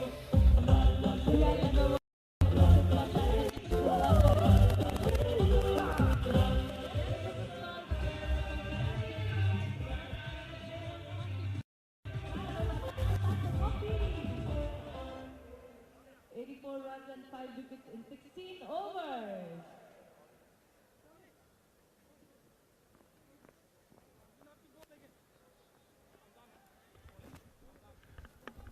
Right, it looks like it's going to be Robin Chetri again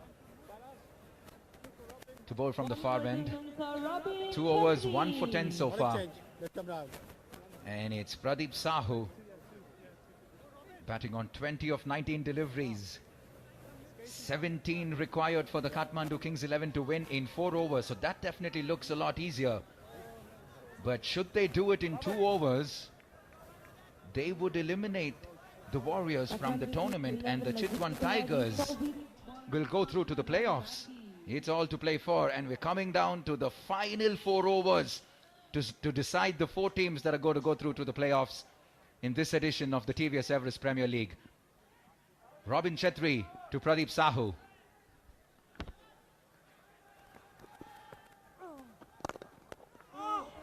Was that a catch? Was that a catch? That definitely didn't look like a bump ball. Robin Chetri, well, he smiles. Definitely a drop chance. Hit so hard, but that's definitely a catchable height.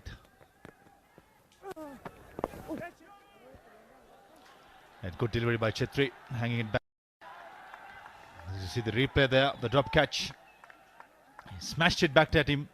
Never a chance. But most importantly, not the dot delivery for the Warriors.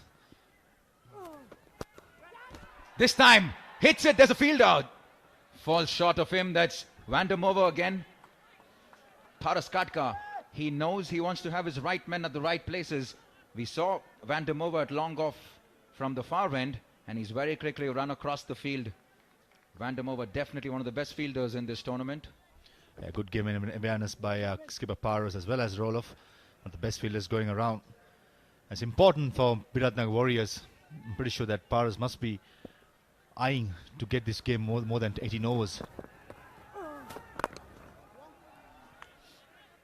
Low full toss, punches it down the ground. Another single for Kevin O'Brien. He gives it back to Pradeep Sahu, who's in sorts been the aggressor in this partnership. A crucial partnership this has been. 2 mind games here.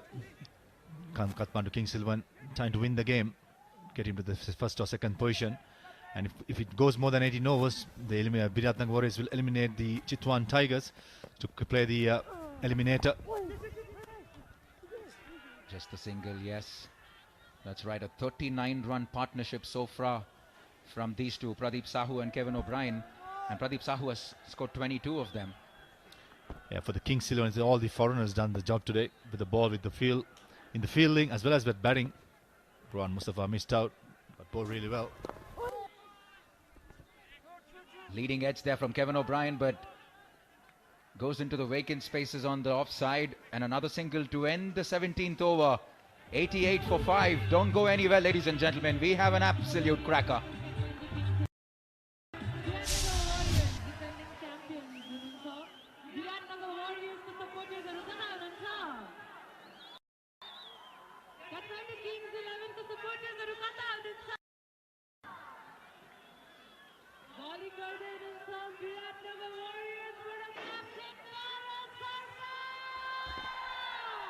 Here's a quick look at the bowling figures of the 5 bowlers who've bowled this afternoon for the Biratnagar Warriors.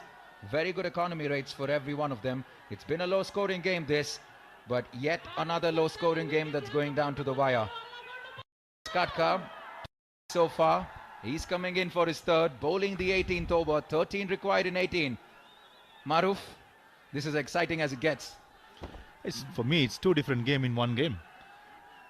Warriors want you to take it to the after 18th over. Is that a 6? Yes, it is! The Chitwan Tigers are also probably going to be celebrating that 6, not just the Kathmandu team. Take a look again outside of Paras Katka, giving him the pace that he was looking for, and the big Irishman. It over long off for why?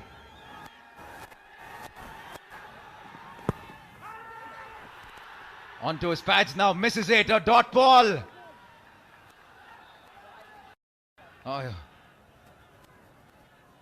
Take a look at that strike again. Kevin O'Brien, for a second he was going straight to the fielder, but he had enough on it. Paras Katka, can he get a wicket now? This crowd will erupt if he gets Kevin O'Brien. Shot! Is that another 6? And it is! Kevin O'Brien doing it in style. Brilliant by Kevin O'Brien so far. 2 6s of 3 deliveries. And Captain Paras Katka giving the perfect hitter to go over the top. Not the greatest of bowling by Paras, but even better batting by Kevin.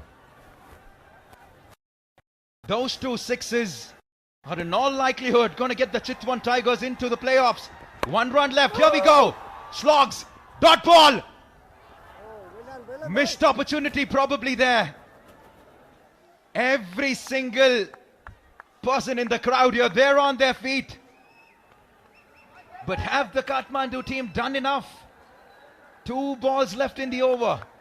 They need 101 in 18 overs, so they technically need 1 in 2. Bang! 3 sixes! A fish! And Kathmandu Kings 11 win this by 5 wickets. More importantly, they knock out the defending champions. The Chitwan Tigers go through to the playoffs. A fantastic knock from the Irishman, Kevin O'Brien. What a match we've witnessed here today. Absolutely brilliant by Kevin O'Brien. And Paras Katka dishing it out in the perfect length for him to go over the top. This means that Biratnagar Warriors are out. The Chitwan Tigers are in to play the Gladiators, the Eliminator. And the qualifier, it's going to be the Patriots against the Kings 11. It's a brilliant game so far. And it's clearly Kevin O'Brien show. Yeah, it's been a Kevin O'Brien show for the last 3 games now. 11. What a superstar he is. When he came into Kathmandu a couple of weeks ago, he was the talk of the town. They came in big numbers to watch the Irishmen. He let them down. Disappointed look at Skatka there. Another length delivery. Swings his arms up. And he's happy. The moment he hit that, he knew where that was going. Co-commentator Suraj Giri tried his chance, 1,000 rupees. But we've been treated to some outstanding cricket today. 3 losses for the defending champions in the last 3 games. And unfortunately, it's the end of the road for them. And that man on screen, Kevin O'Brien and Pradeep Sahu, how good has he been today? Both of them have put up exceptional all-round performances with the ball and the bat to take the Kathmandu Kings 11 home. And they will finish in 2nd spot. And they, along with the Lalitpur Patriots, will be back tomorrow, as it's going to be 1 versus 2. And 3 and 4, it's going to be the Gladiators, the Bhairava Gladiators versus the Chitwan Tigers. Spare a thought for the defending champions, the Biratnagar Warriors. They won their first 2 games and it looked like they were the team to beat. But a complete shift in momentum, and it happens so often in this format. And they're now knocked out of the tournament. So we're going to see a new champion this year, Maruf. Definitely. Namit Kings 11 has the momentum from behind. And as you go to see the batting highlights coming up. There you go. Good start by Sagan Poon there. On the Chaturvedi. Smashing a couple of sixes and then it all happened for Biratnagar. He's picking up 3 wickets after that. Yeah, Kevin O'Brien, every putt, every boundary hit was crucial. Have a look at that for commitment. The Warriors fought hard right till the very end. They kept taking wickets. But unfortunately, it was the Pradeep Sahu and Kevin O'Brien show. And that lusty blow at the for the Kathmandu Kings 11. 45 of 43. And he took his time initially, and those 3 sixes right at the very end took him to 45. And Pradeep Sahu, 22 of 23. He took 2 wickets with the ball. And Kevin O'Brien took 3 wickets. 3 for 18 for O'Brien, 2 for 12 for Pradeep Sahu. Here's a look at the wickets. It was Rohan Mustafa, the captain, to perish very early on. He top-edged one to 3rd man. And then Vandermeer doing what he does so well. He picked up 2 wickets very quickly. And the pressure was back on the Kathmandu team. Kevin O'Brien kept losing partners. And that peach of a catch from the wicketkeeper. Another batsman himself, this time given. But then it was the partnership from Pradeep Sahu and Kevin O'Brien that took them over the finish line. Paras Katka, his first 2 overs went for nothing at all, but he was taken apart by Kevin O'Brien in the crucial over which eliminated them from the tournament in itself. 106 for 5 in 17.5. We've seen outstanding cricket all through the league, and today has been no exception. Here's a look at what's happened today. Another low-scoring game. The Biratnagar Warriors could only manage 100 runs. They lost all 10 of their wickets. They were led by the Irishmen with the ball. That were the Kathmandu team. 3 for 18. Pradeep Sahu 2 for 10. The two of them were outstanding with their variations on a slow pitch that had a lot to offer for the bowlers. Rohan Mustafa, the captain, picking up 2 as well. Bikram Bushal took 2. But the Kathmandu Kings 11, they came out to bat, lost a few early wickets. Pressure was certainly on them.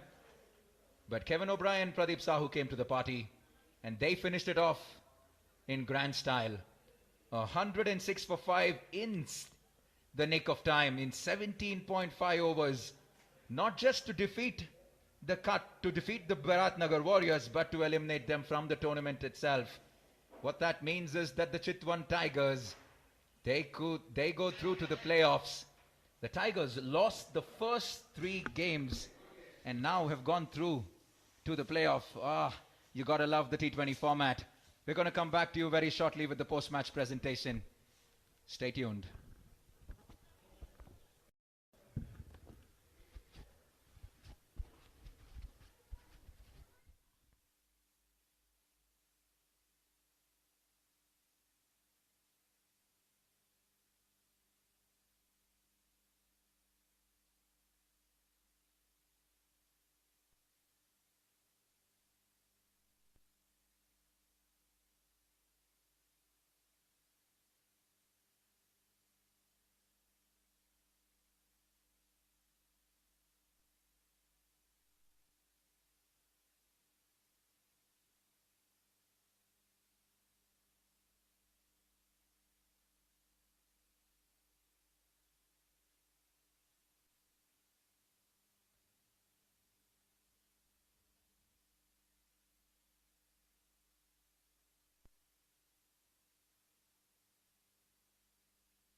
We are really happy.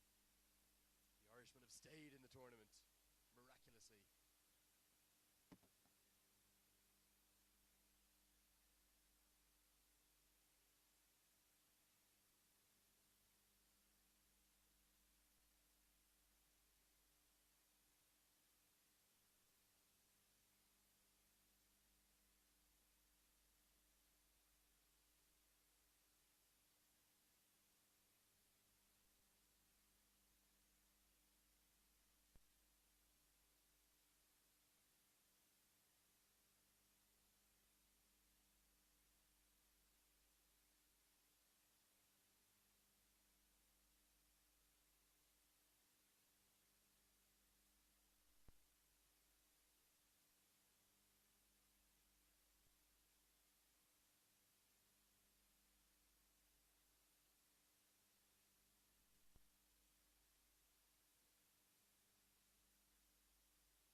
Hello, and TVS Everest Premier League, and what a match we've had. We've had the Kings soar into the first second place playoff, and we've had the reigning champions, the Biratnagar Warriors. They've been knocked out in remarkable circumstances by Kevin O'Brien in the final over of the match. I want to introduce the presentation party. To my left, I've got Mr. Sri Binod Adhikari. He's the branch manager of the Teku branch at Nepal SBI Bank. And I also want to introduce Mr. Deepak Raj Joshi. He's the CEO of the Nepal Tourism Board. We want to thank you all for having us here where the world meets Nepal cricket. It's been a wonderful tournament so far. Need to speak, unfortunately, to the losing captain. He's an icon for so many cricket lovers here in Nepal, Mr. Paras Khadka.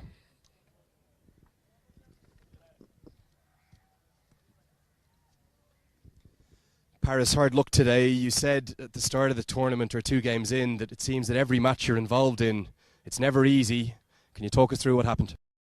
See, we just haven't batted as well as we could have. Our bowlers have put in a lot of effort, but unfortunately, even today, 100 runs was still. We pushed them till the 17th, 18th over, and we knew that if we put runs on the board, we would be able to put pressure on a lot of the sides, which we managed to do. But unfortunately, if you don't bat as well as if you bat as how we have it done in the last 5 matches, it'll be very hard for the bowlers to come and bring out the victory every time. Were you aware of the expectations with regards to the fact that if they chased it down within 18 overs, you were going to go out?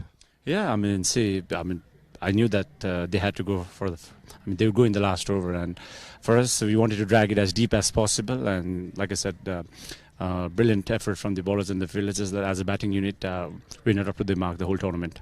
Yeah, final question. You trusted yourself with the ball several times. It worked brilliantly in the first over. You got the early wicket you needed, but then you came up against Kevin O'Brien in the last over. A tough way to finish the tournament. Yeah, he was set and he knew that. He just wanted to go for it on that over. So, any other day, maybe the results could have been different. But they're in a position where with 5 wickets in hand, they could have gone full out, and he just backed himself. Champions last year, you go out of the group stage this year. Hard luck, Paris, and well done. It's Paras Khadka, the great Nepal captain. And we're going to speak to the winning captain now, and a difference of moods, unfortunately. Rohan Mustafa. Up comes Rohan Mustafa, please, to come and join us. He's just consoling Paras Khadka there. Big smile on your face. That's what cricket's all about. You have winners and you have losers. You must be delighted to go through to the first, second place playoff.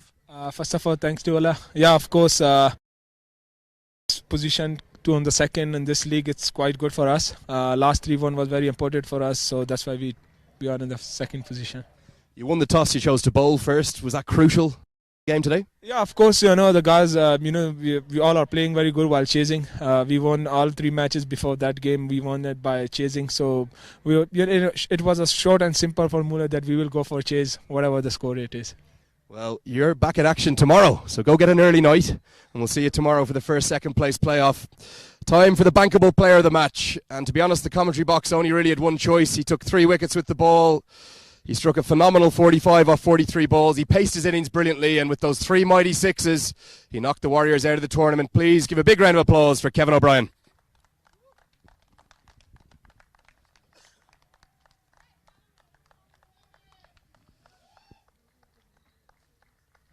And Kevin O'Brien not only gets the man of the match memento, but he also gets a cheque for 15,000 rupees.